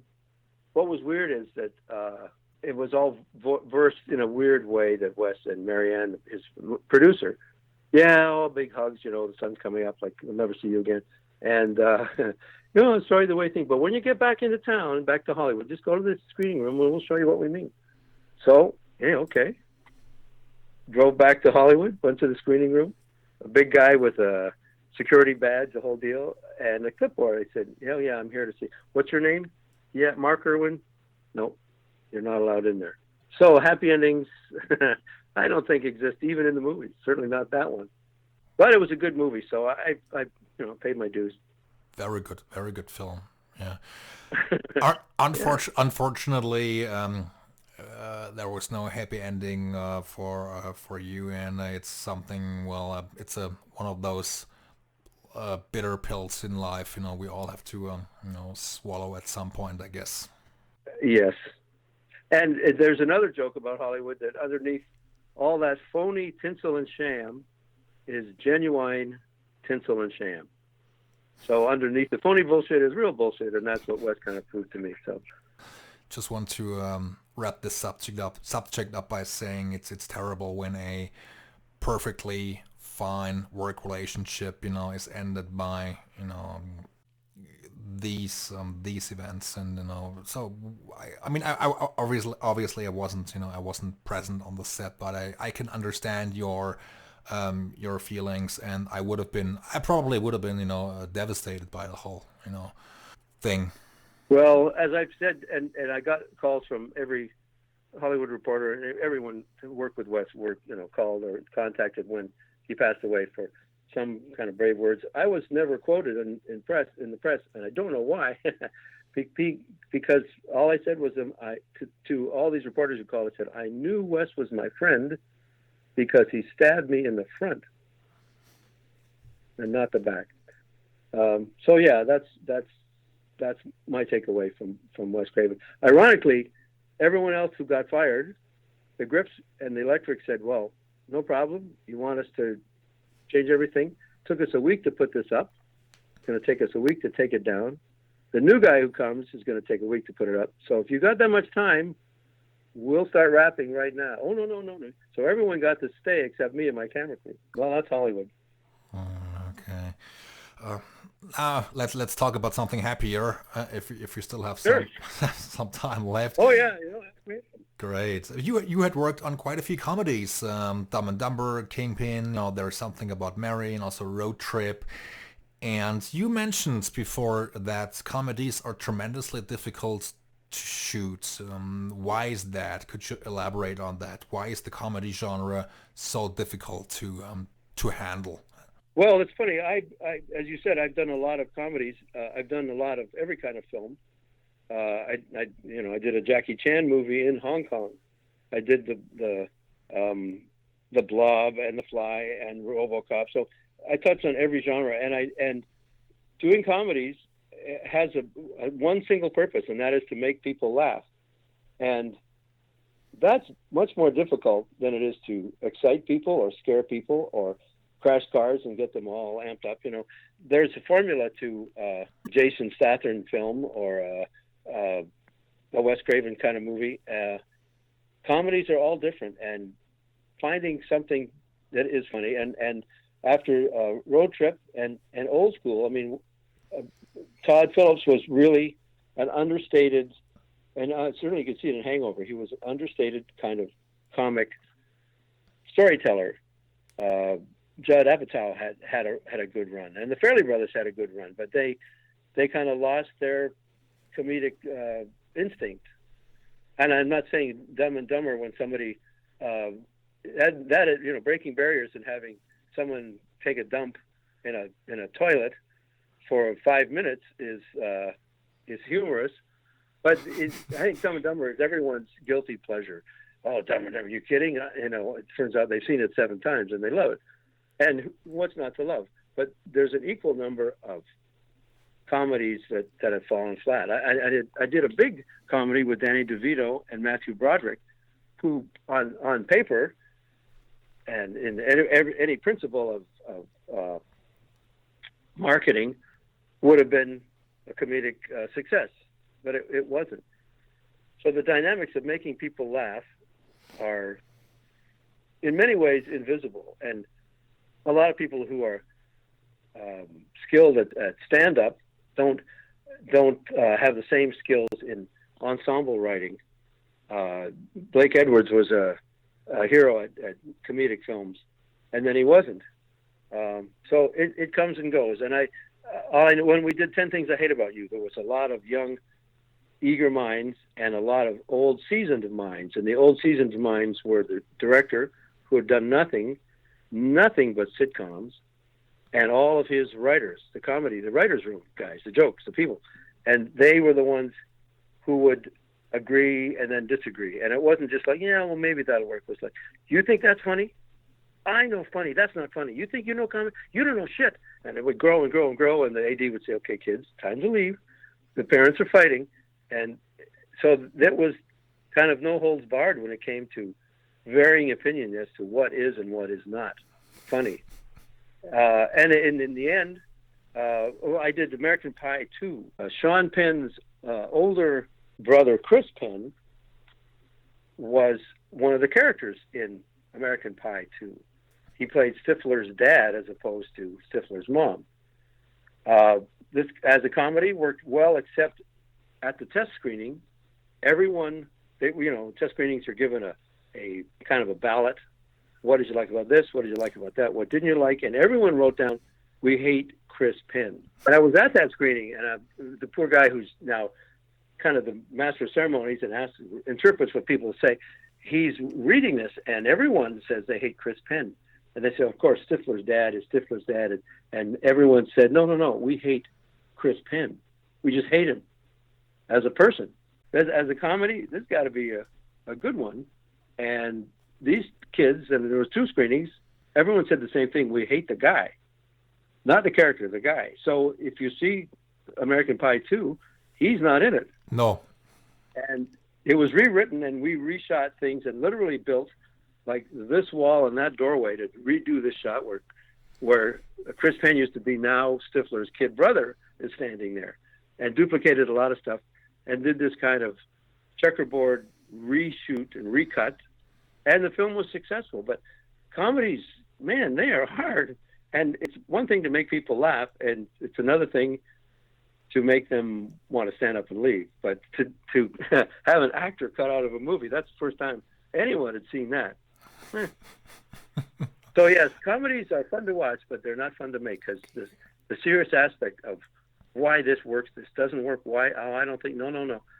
Boy, is it, you really walk a tightrope. That's why I think so many films, like family films, fall onto the same safe formula of what works for mom and dad and the kids. And you don't have to wonder, the teenage kid will like it, but his younger brother won't. What Hollywood wants is family films where 2 kids want to see it, and one or two parents have to pay to see it with them. So you have 8 legs walking in the door instead of 2. Whereas a comedy, kids can go see it themselves. So PG-13, Yeah. and so on. It's all part of that. And in the end, theaters don't care. They want people to buy popcorn. That's where the profit margin is. Theaters really don't make any money. They just, other than by selling junk food. So 8 cents of popcorn sold for $7. Yeah, that's a good profit margin. Yeah, that's where the money is. But allow me to say that, of all the comedies you've shot and worked on, I think there is something about Mary's Dance is my favorite. I think it's one of the best comedies ever, and I particularly enjoyed the scene when Ben Stiller has to answer to the 2 police officers, and that's one of the best scenes in any comedy ever. It's brilliant. And that's when the Farrellys they knew what they were writing, and they knew how to turn it on its head. And it's the same with, because quite often Peter and Bobby were interested in laughs, but if the scene didn't get laughs in test screenings, they would look at me and say, it's not bright enough. Brighter is funnier. And got to the point where things were far too bright. They would go to the lab and behind my back and make it way too bright. And I used to tell them, the guy who shot Annie Hall also shot The Godfather. He didn't use a funny filter on one and a gangster filter on the other. These scenes all should play for real, and the humor comes out of the scene and the interplay. And I'm glad you picked that scene, because most people talk about Ben masturbating or Cam putting gel in her hair, that kind of thing. But yeah, those scenes, that's classic writing, comedic writing, and you turn it on its head. And don't forget, Ben was not a star at that point. He was an ensemble actor, and he had his own MTV series for a while, but he wasn't certainly the Tropic Thunder kind of media monster that he is now. And he was very supportive, and he could riff. He and Cameron could riff on anything. And Matt Dillon was not someone who had those comedic instincts, so he would kind of watch things and finally look at the way out was to look at the camera and say "fuck," so we had to cut. And he would do that quite often but Ben and Cameron were just running with it. And there's so many gags. I mean, a fish hook in the mouth and the gonads and the zipper. It wasn't just let's tell jokes. These were physical comedic things. Yeah. One thing I should mention is the gag with the zipper. We got a bleeder scene. Yeah.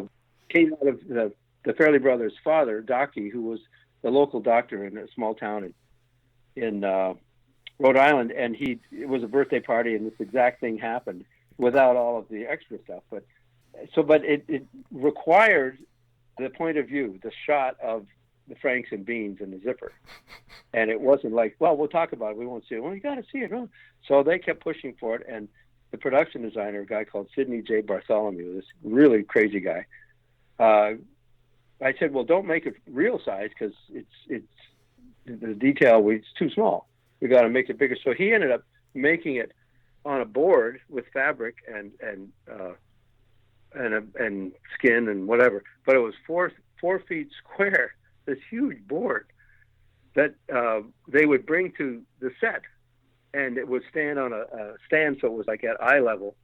So Peter and Bobby could say, no, it needs more beans there and some more hair here. The zipper's not angry enough. We got more wrinkle and every specific thing. So that the sculptor, okay, he'd come back 2 days later, and this gigantic thing would be on the set. And the studio guys would come and want to talk to Peter and Bobby. They'd turn around, and these gigantic gonads were in their face, like, maybe I should leave. Yeah, okay, you should leave. So that was the standing joke, having your picture taken next to these testicles. But that was a key scene. Most people remember that, I think. That and the hair gel. Yeah, of course. Pretty iconic, moments and scenes. But in total, the standout moment for me was, the scene at the police station, as I mentioned before. That was really what made the film for me personally, just the comedic aspects and the humor and how they interacted. You know, when Ben says, "Well, am I in a lot of trouble now?" It's just hilarious. So when he says, "Well, the hitchhiker, the guy even told me it was illegal." So you know, of course, I mean they booked him for murder, and that's the whole genius of the scene. I know, and Peter and Bobby were not afraid of. They were their own writers' room in a lot of ways, so they would bounce things off each other, and it got better and better. But the contribution of the actors were in taking those words and, you know, and making them, as you say, come alive, because a lot of people don't see that scene in that way, but it's that sardonic humor that they eventually, I believe, kind of lost track of themselves, and films like Hall Pass and Shallow Hal just got onto this riffing thing. It kind of felt like they had sycophant writers saying, "Oh, that's funny, that's great, let's do that," and the audience was saying, "I don't think so." And audiences tend to vote with their wallet and vote with their feet, and they go into the multiplex and walk down the hall and go to another movie. So that's where Judd Apatow came. Yeah. You know, there's inheritors. The new guy in town is always going to be there, and that's what Peter and Bobby were. They kind of turned the comedy upside down, having a guy taking a dump on camera.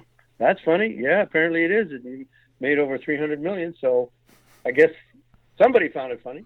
Mark, I would love to talk a little bit about action, as you have been involved with quite a few action-oriented pictures. You know, Passenger 57, Extreme Justice, Robocop 2, and Showdown in Little Tokyo, which you also did with Mark Lester. And how do you prepare massive shootout sequences, you know, and car chases? How does that, or how intense can it actually get when you have to, you know, prepare these big sequences? Oh, it's very involved. And normally from a dramatic scene, as I said, the director of photography, the first AD, and me, we're the guys who kind of now who are in charge of everything. For a film like Robocop 2, the stunt coordinator and the visual effects coordinator were shoulder to shoulder with us. And so planning something involved weaving their needs and wants and kind of commandments about what we could and what we could not do. And I've been lucky, we've all been lucky lately to have wire removal, and things are much safer. In 1980, whatever that was, 89, I think it was, when we did Robocop 2, when you roll the car, you know, the car flipped over and there's a guy inside it. And so a lot of the demands in pre-production and on the day, which is to say on the day we shoot it, all these things come into play. The visual effects supervisor, in those days, we were shooting in VistaVision, which is 8 perf horizontal rather than 4 perf vertical, double the image area. Phil Tippett, who did a lot with ILM, and he kind of invented or created a process that he called go motion, unlike the Ray Harryhausen stop motion, which tended to be somewhat more staccato than regular motion. Phil ended up adding a type of motion blur, and all his puppets looked fantastic. On Robocop 2, for example, the Kane Robo, which was the villain, was hand animated, much in the same way that King Kong was hand animated, against a backdrop. When we shot him, I should say when they shot him, he was only about 5 inches tall. And the sets that we had, which were streets at night, had to have the scope of all this and enough depth to put this creature in a believable position in front of these rear screens so that they could animate him by hand. It was very, very complicated. Far more than now. We just put up a green screen. Yeah, we'll do it later. So what was involved with exploding things at night, beyond getting the depth of field for Phil Tippett and his bunch, was to get the exposures to work. And quite often when explosions happen at night, the effects guys just put in a bunch of gasoline and propane and blow it up, and it goes pure white. And I always am on these guys to put sawdust and peat moss and gasoline, not propane. Make it dirty because the exposure can't take it.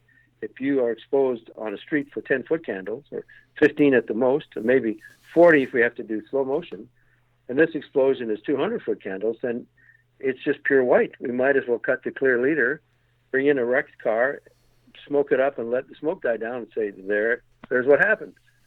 So it was always a struggle for me now, in those days, to get visual effects to work.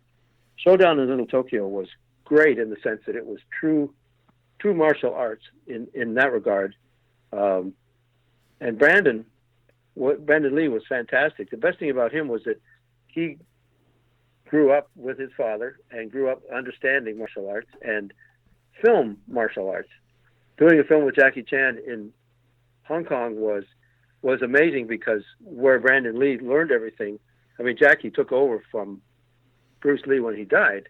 He was his acrobatic double, and Raymond Chow said, "You're in charge now. It's your movie." So working on that film was true Hong Kong martial arts, and kicking and punching. There was didn't cheat anything. If you want to kick a guy, you put a pad on his chest and then kick him. Brandon was different. He saw the ballet and in a lot of ways the artistry that his father took to that extent, and yet the brutality. And when, for example, in Showdown in Little Tokyo, there's a big fight scene in a nightclub, and the usual throwdown. Okay, you want a piece of me? And everyone squares off. And Brandon had in his trailer, he had all these weird. This was in the 80s or early 90s. Had all these weird tape machines that were PAL and NTSC and CCAM and a quarter-inch. He had a quarter-inch Akai recorder, and he would take different scenes, shuttle them back and forth, and one would be Sammo Hung, and one would be Chow Yun-fat, and one would be his dad, and one would be Jackie. And they're all different shots from different scenes, different people. But he said, I want to do this, and cuts to this, and this. So I'm the same guy. Ignore the fact that it's different people. This punch goes to that, and that goes to this. So he was using a kind of living history to choreograph on a little TV screen in a trailer what he wanted us to put on film. He was amazing. And Dolph Lundgren was a master in the big, tall, infallible kind of guy. And Brandon was the stylish one. And all these guys would fight with a jacket and tie on. It was have to look good, like they're going to church or going to a funeral or going to court. And here they have kicking and punching. No, that was the high point for me in dealing with someone on that level. And Jackie was great. The Jackie Chan method of making films was the complete opposite. We started The Protector. We started in New York, and the New York crew was the stunt guys were very, very American. You measure this, you do this, you balance that, you safety this, you put a pad here, da-da-da. In Hong Kong, you get there, and sure, let's run up this ramp. Oh, bam, the guy hit the pavement. Okay, bring the pad a little closer. Who wants to be on my team? You next? Okay, you try it. Bam, hits the pavement. All right, bring the pad a little closer. And they would trial and error. They would kind of hone in on how to do it. Then Jackie's picture double would try it, then they'd fine-tune it, and then Jackie would do the stunt. And that's the one we used. Great. It's a whole different method of doing it. So getting the right angles and building something from a bunch of guys speaking in Cantonese and pointing to, I had 5 cameras every day for 10 weeks, for 60 days, 10 6-day weeks, and we put cameras everywhere, and it was great. Those days are gone, I think. I think pretty much, yeah. Mark, I actually have a question about the aspect ratio of movies. I mean, many films are shot in 235, some are shot in 185. At which point do you decide, or does the director decide which ratio you will use? That's interesting, because what we call anamorphic, yeah, and that's kind of become an umbrella term.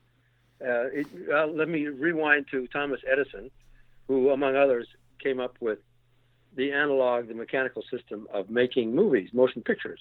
And his view was the golden section, which is what Romans and Greeks called their aspect ratio, their ratio of 1:3:3 to 1, 3:4. That was what pleased the eye. So all the temples, the Acropolis, the Parthenon, everything, have that in stasis. So Edison said, well, 1:3:3, that's good enough for the Romans, good enough for me. So that's how films started being shot and projected, basically a little bit wider than a perfect square. And that was fine until really post-war, in the late 40s, early 50s. And television showed up, and everyone decided they were going to stay home and watch the same aspect ratio on TV. And it was variety shows and all sorts of things. And movies would play late at night on TV, or, you know, whatever, showcase kind of thing.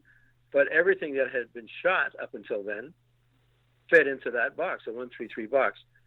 Hollywood decided, wait a minute, this isn't fair. We got to get people back into the theaters. What are we going to do?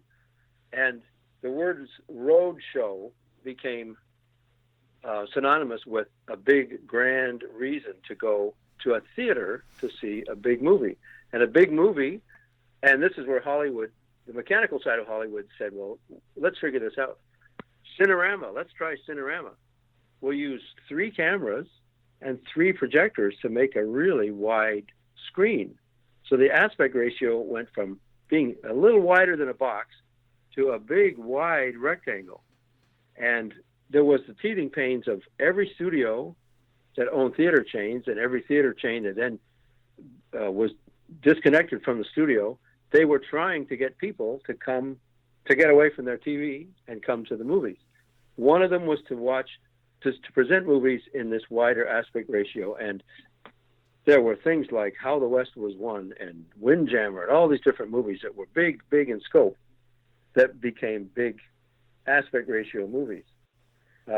What's interesting is there's actually 4 aspect ratios. 1:3:3, which is Academy, as that was the first name of it. 2:3:5, which is now was called 2:3:5 as opposed to 2.4 to 1, because the film, when it was still sound was still on film and not a separate track or a magnetic track, you had to leave area for the soundtrack, which was a variable density thing. The little squiggly lines you saw on the edge of the frame, that was the soundtrack. But suffice to say, it went from 1:3:3 to 2.40. It went really rectangular. The theater owners got tired of 2 things: waiting for anamorphic films, 2:3:5, 2.40 movies, that required a special projection lens. Shooting it was a whole other thing. Theaters didn't care what it took to shoot it. For them to charge more to see a widescreen movie, they had to get widescreen anamorphic projection lenses. And a lot of theaters outside of the bigger cities said, well, we can't afford that. So there was something called NATO, which is not the North Atlantic Treaty Organization, but the North American Theater Owners Association, also called NATO. And they came up in the late 50s, early 60s with their own aspect ratio, 1:8:5 to 1, which wasn't 2:3:5, it wasn't 1:3:3, but it was what we call spherical, which was flat. With 2:3:5, you have to bend the image to fit inside this box, this 1:3:3 box, which is what the film cameras would see, and then project it with the same 4x vertical projection system onto a wide screen. You needed a special lens, and NATO said, we're not going to do that. We're going to project it at 1:8:5, and you guys can shoot it any way you want, but if Jimmy Stewart's head's going to be cut off unless you're framed for 1:8:5. What? The Europeans said, we don't like 1:8:5. We like 1:6:6. So in the early days of the Cahiers du Cinéma and the New Wave in France, they embraced 1:6:6 to 1. So now we have 4 aspect ratios: 1:3:3, 1:6:6, 1:8:5, 2:40, or 2:3:9.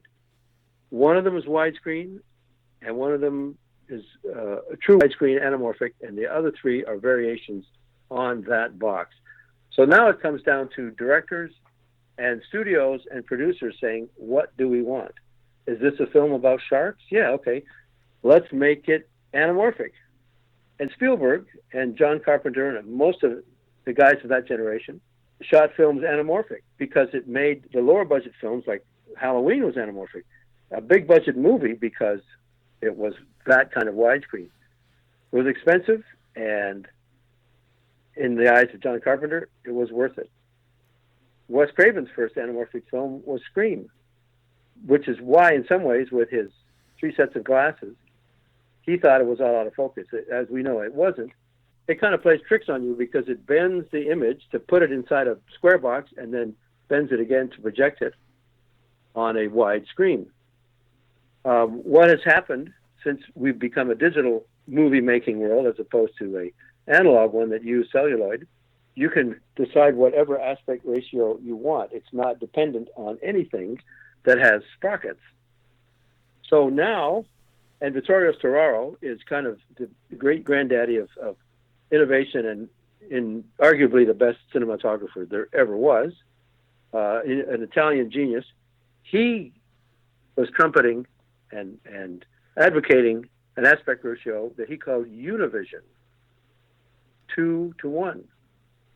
So it was twice as wide as it was tall. And that fits perfectly into every digital sensor, every conceivable record mechanism that's out there can shoot 133, 166, 185, 2:1 or 2.40 to 1, as well as anamorphic. So now it's completely liberated. And it really comes down to where will this be seen? Mm-hmm.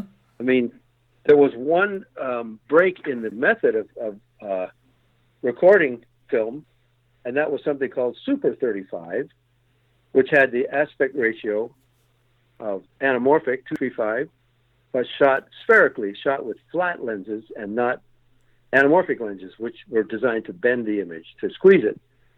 The first film to use that was Top Gun, and it was created by a company called CFI that was a lab in Hollywood. And it was embraced completely by a Canadian director called James Cameron, who used it on many of his early films and then used it on Titanic. So in a way, it was poor man's anamorphic. 3 perf pull down as opposed to 4 with a squeeze. Technicolor in Italy did one better, and this is how Sergio Leone got to make his widescreen movies on the cheap. They were projected as anamorphic, but they were shot with 2 perfs as opposed to 4 perf. So the lens, the mechanism would pull down 2 perforations, and that aspect ratio was 2.35 to 1 as opposed to 1.33 to 1. Then it was blown up and essentially bent or warped to be squeezed. So if you could imagine taking a 2 perf image of a circle, and then on projection to make it anamorphic, it was squeezed to make it an egg. Now it was a vertical oval. When it went into the theaters, it was projected, and it became a widescreen circle again.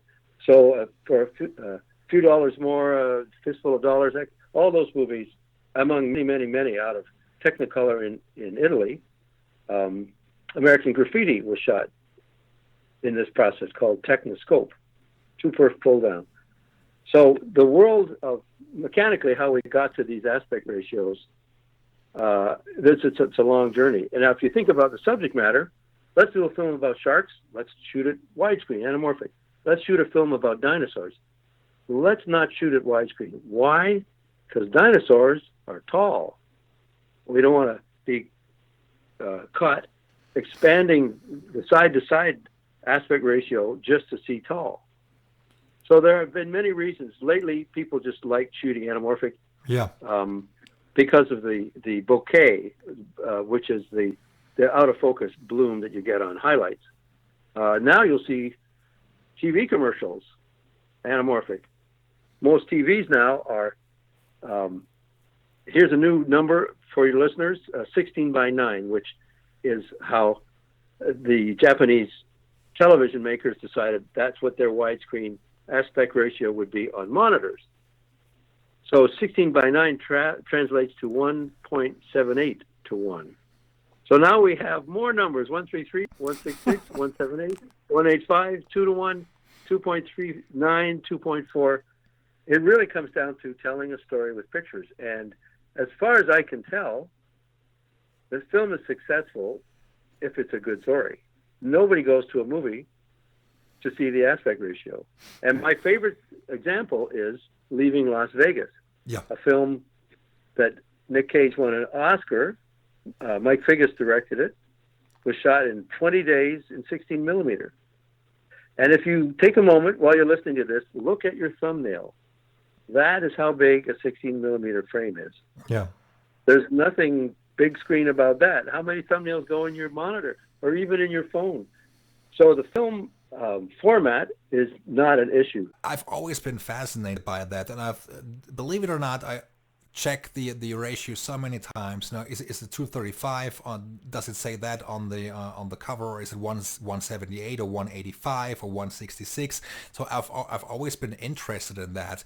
Certain films on Blu-ray were released in a different format. For instance, I mean, Stanley Kubrick's film, for instance, they were always shot in 133, I believe.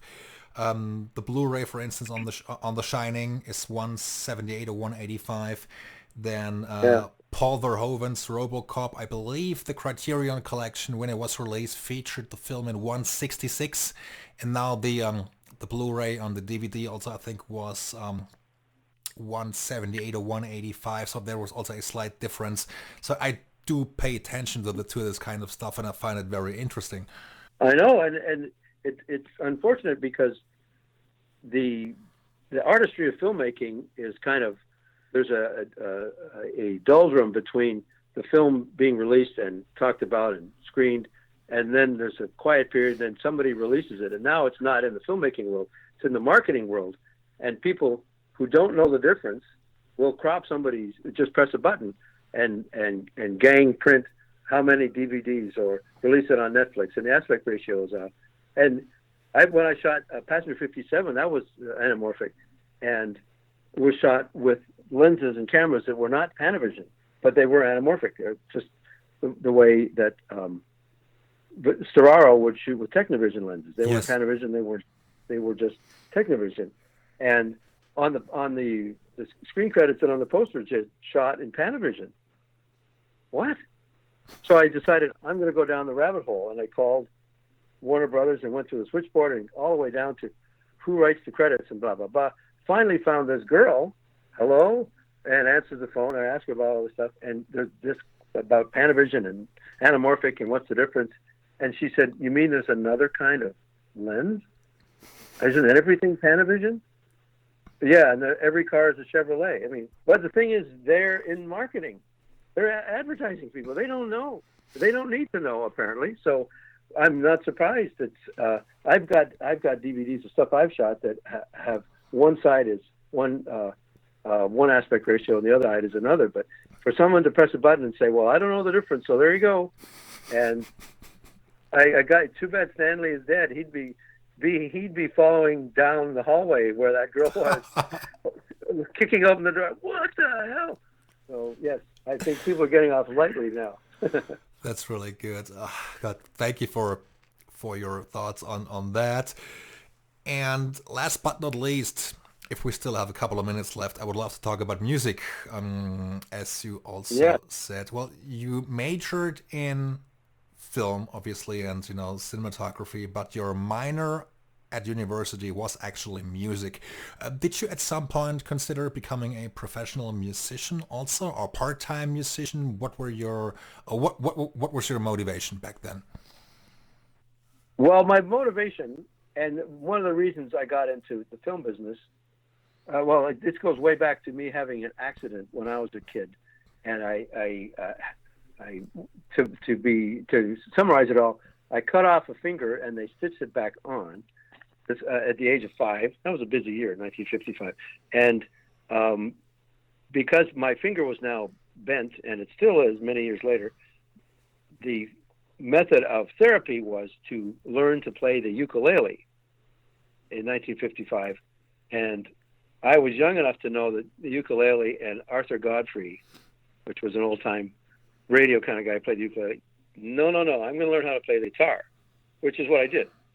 So I started playing guitar and playing Johnny B. Goode and just rock and roll, and then blues, and then jazz, and then all that sort of thing. So I was in bands all through high school, and to this day, I understand if someone on my crew plays guitar, that I know they know how to interpret something lyrical, which is to say lighting, using something mechanical, because there's nothing more mechanical. And a piano is a stringed instrument as well. It's probably even more convoluted, but a guitar with frets and strings, and it's just a grid.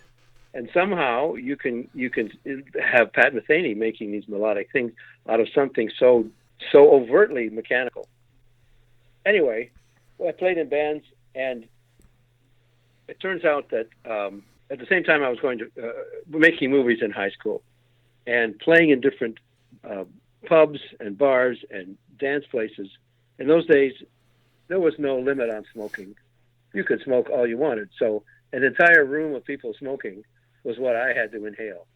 And that's what told me, no, you're not going to do this. Because I would finish a set and go out in the alley and just throw up. And I'm allergic to cigarette smoke. It's not hard to become allergic to unknown chemicals. And that's people who smoke, I just bug them and say, okay, tell me again, what's in the cigarette? Well, said, is it a food? Is it a drug? The FDA says, if I buy a bottle of water, it has to list what's in it. And any drugs, any food, anything. This has a package that doesn't have anything in it, apparently. No listing. What the fuck is in it? Anyway, I couldn't inhale it anymore, so I ended up getting into the film business. But what interested me in my music courses in university, the one that interested me the most was music cultures of the world. And I've always wanted to do, here's something that you and your audience, your listeners, are going to learn. And that is the word tar, T-A-R. And I'll tell you what it means. It means string. That's it, string. Persian, the birthplace, the cradle of civilization, had a language, and ultimately the language was, it boiled down to the word tar. Uh-huh. So as the tar, the string, moved east, it became the sitar, the stringed instrument. Then became the dotar. It moved west, and it became the guitar. And the guitar traveled through the Christian world, Portuguese and Spanish, and went all the way around the world. And this is the film that the study that I always wanted to make this film, but I studied this and wrote a thesis in my music cultures of the world class in 1972 on two islands in the Philippines. One of them is in Micronesia. One of them is primarily Hindu. The other is primarily Spanish, Filipino. In the Hindu island, they play the sitar. Across the strait, 2 miles away, on the Filipino island, they play the guitar. So the string has traveled all the way around the world and ended up 2 miles from itself in its Christian and Eastern incarnation. So music to me was more than just something I listened to. I still play. That's the go-to thing with film crews in Toronto. It's not so much here, but in Toronto they have a 1 hour lunch. In America, it's a half-hour lunch. So a 1 hour lunch meant you'd eat for half an hour and then play in a band for the other half hour, and that was great. So you also played music on the set. Great. And now I know what you. At first I wasn't quite sure where you were going with tar, but now obviously guitar, and now I get the full picture, of course. But the two films that I sent you, yes, Simon's All You've Got, they were, one of them, the Artie Shaw one, won an Oscar for Best Documentary Feature. Yes, it did. Most people don't know who Artie Shaw was, and many more people don't know who Bix Beiderbecke was. But these were pioneers in early jazz and then kind of mainstream jazz that was during the 30s, 40s, and early 50s. And to me, that was just such an elevated opportunity to explore pioneers of jazz. And then Artie Shaw was the common phrase when somebody is the reference, is it bigger than a pineapple, whatever, bigger than a bread box. He was bigger than the Beatles, and he was bigger than the Beatles. And jazz, Benny Goodman, there was a lot of big band music that just went forever. But he was this shining personage in the jazz hierarchy of that time. Right. I mean, I think he did Artie Shaw in 81 and Bix in 85, or was it vice versa? I don't recall. I don't recall either. That sounds about right. The Bix was the first one, I think, and then Artie Shaw was the second one. Okay. Yeah, but it's great, man, for someone to be able to participate and actually shoot those films. I mean, it's tremendous, especially if you love music. So that was I bet a highlight of your or a highlight of your early career. Oh yeah, and at that point, I shot scanners. I was a lot of films I'd already shot. In Canada in those days, you had to do everything. So shooting an industrial film and then a film for public television and then a feature and then something like a road picture like this. That's just, we all had our own 16mm camera package, and you'd rent it out or put it in the closet when you're shooting a feature in 35 and then go back to shooting other stuff like that. But I'm just looking at the list here. The high point for me was meeting Artie Shaw, but meeting also and shooting Evelyn Keyes and Buddy Rich and Mel Torme, all the people who had been part of his life.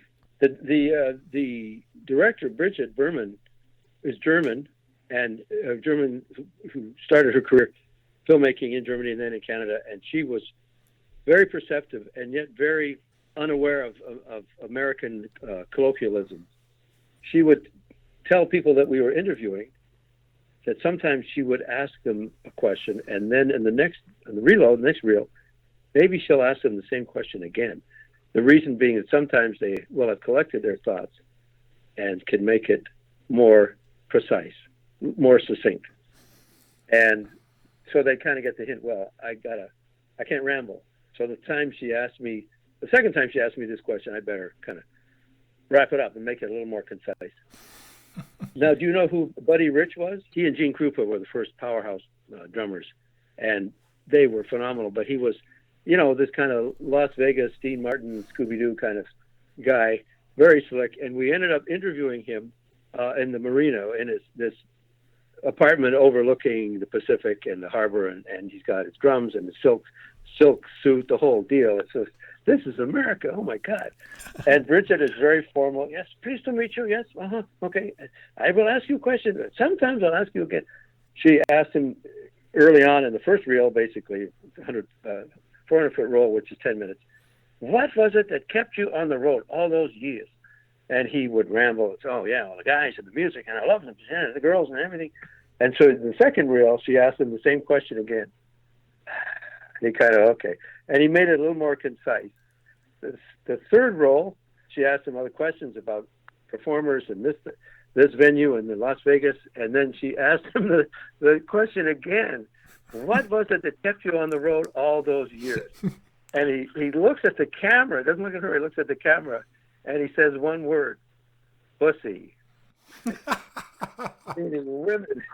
And she looks at me. I mean, I have so many German relatives. My grandmother was Grosser, so I knew the German accent. And Bridget looks at me and says, "Was ist das pussy?" And I kind of scratched my head. Pussy, yeah. So, needless to say, she didn't ask the question again. But Buddy Rich, he was the man. Oh my God. The other thing I wanted to mention was, as director of photography, I don't usually get to work on the soundtrack of anything. I can make suggestions, but what I am is the cameraman. And so a friend of mine, J.P. Robinson, who was a composer who did music for Wes Craven's New Nightmare. That's the first time I worked with him. Yeah. He was kind of, you camera guys, I got to save you with some stirring music so people don't fall asleep. Okay, great. And we'd toss it back and forth. Anyway, he said, you'd be surprised how many people walk out of the theater and they're not humming the cinematography. They're humming the music. Yeah. Okay. Right. Yeah. So that was kind of an interesting aspect. And films work as silent movies. I was surprised to hear that. when Spielberg was kind of quoted as saying, every film he does has to work as a silent movie. The story has, as structure, has to carry you with the visual. And that was that quote wasn't out there at that point, so I didn't have that return for him. But it was quite it's quite true. Films, to me, it's what is written, what is seen, and the music. Music's 1/3 of any film ever made. The mood is all there, and you can take a scene that is flat, cut, slow move, cut, and bring it to life, or threaten the audience, or scare them, or elevate their mood just by the music that surrounds it. And that's never been more true in my mind. Yeah, of course, music is a tremendous factor on every movie. But of course, I like to look at a film like a puzzle, because there are so many elements which make the movie work. The editing, the cinematography, the directing, the actors, the musical score, of course. Oh yeah, and the nice thing is you don't have to. When an actor is saying lines, you have to listen and understand and comprehend. The music is like the weather. It's something that surrounds you. It gets inside your spirit, not just your brain. And that, I think, in many ways, that's what lighting does. It's invisible and obviously visible. We're sitting in a dark room next to total strangers watching flickering images, and that's why we're there. So the music that comes out of those pictures surrounds you. And yeah, let's turn off the sound. Let's see what happens. Would E.T. work without the sound? Maybe it will, but I don't think it would work without the music. Yeah, and I agree. I don't go to a movie to hear the music. I close my eyes and listen to the soundtrack. But so I think everything is balanced, and every category or whatever endeavor contributes to the whole. But Ennio Morricone, there's someone who was an equal partner to what the director was directing and what the screenwriter was, writing. And people forget that because they don't notice it. It's not like somebody can stand out in the rain and say, "Oh, I'm all wet. I didn't notice that." But you can go to a movie and not remember the music, but remember that the movie was very powerful. Because that's the old story. I mean, many people tend to experience the music subconsciously. So they don't hear the notes or the melody or the cue necessarily. They don't experience it as a piece of music, but they feel something is going on the inside, and they notice that it moves them. They feel for the characters, they feel for the scene, and they feel sympathy and empathy. And I don't think many people or certain people cannot verbalize the music. They don't say, "Oh, I like the instrumentation," or I like the string voicings or the flute voicing. So they at times cannot express that. Right now, I think people are veering toward what we call eye candy and trying to make what I call look at me lighting for look at me shooting. So an audience says, "Wow, did you see that? Amazing!"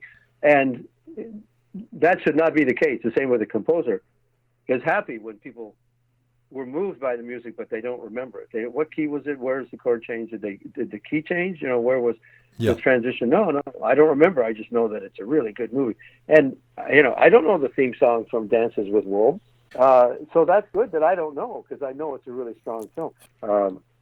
Music that's a nice thing. It's the invisible factor, and cinematography is the visible one. Yet in many ways, people don't recognize either of them. And certainly when you see anyone interviewed about a film, whether it's promoting it or a retrospective, the composer and the cinematographer aren't on camera. They're talking to the director of the actors. Yeah, like they're the only ones there. So it's funny you should mention Dances with Wolves. A powerful movie, a great cinematography. That was Dean Sandler, right?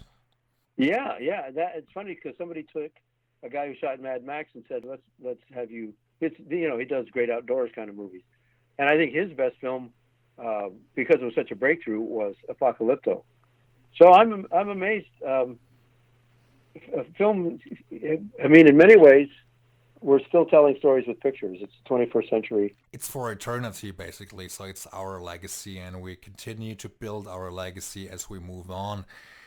And that's the beauty of art and the beauty of life.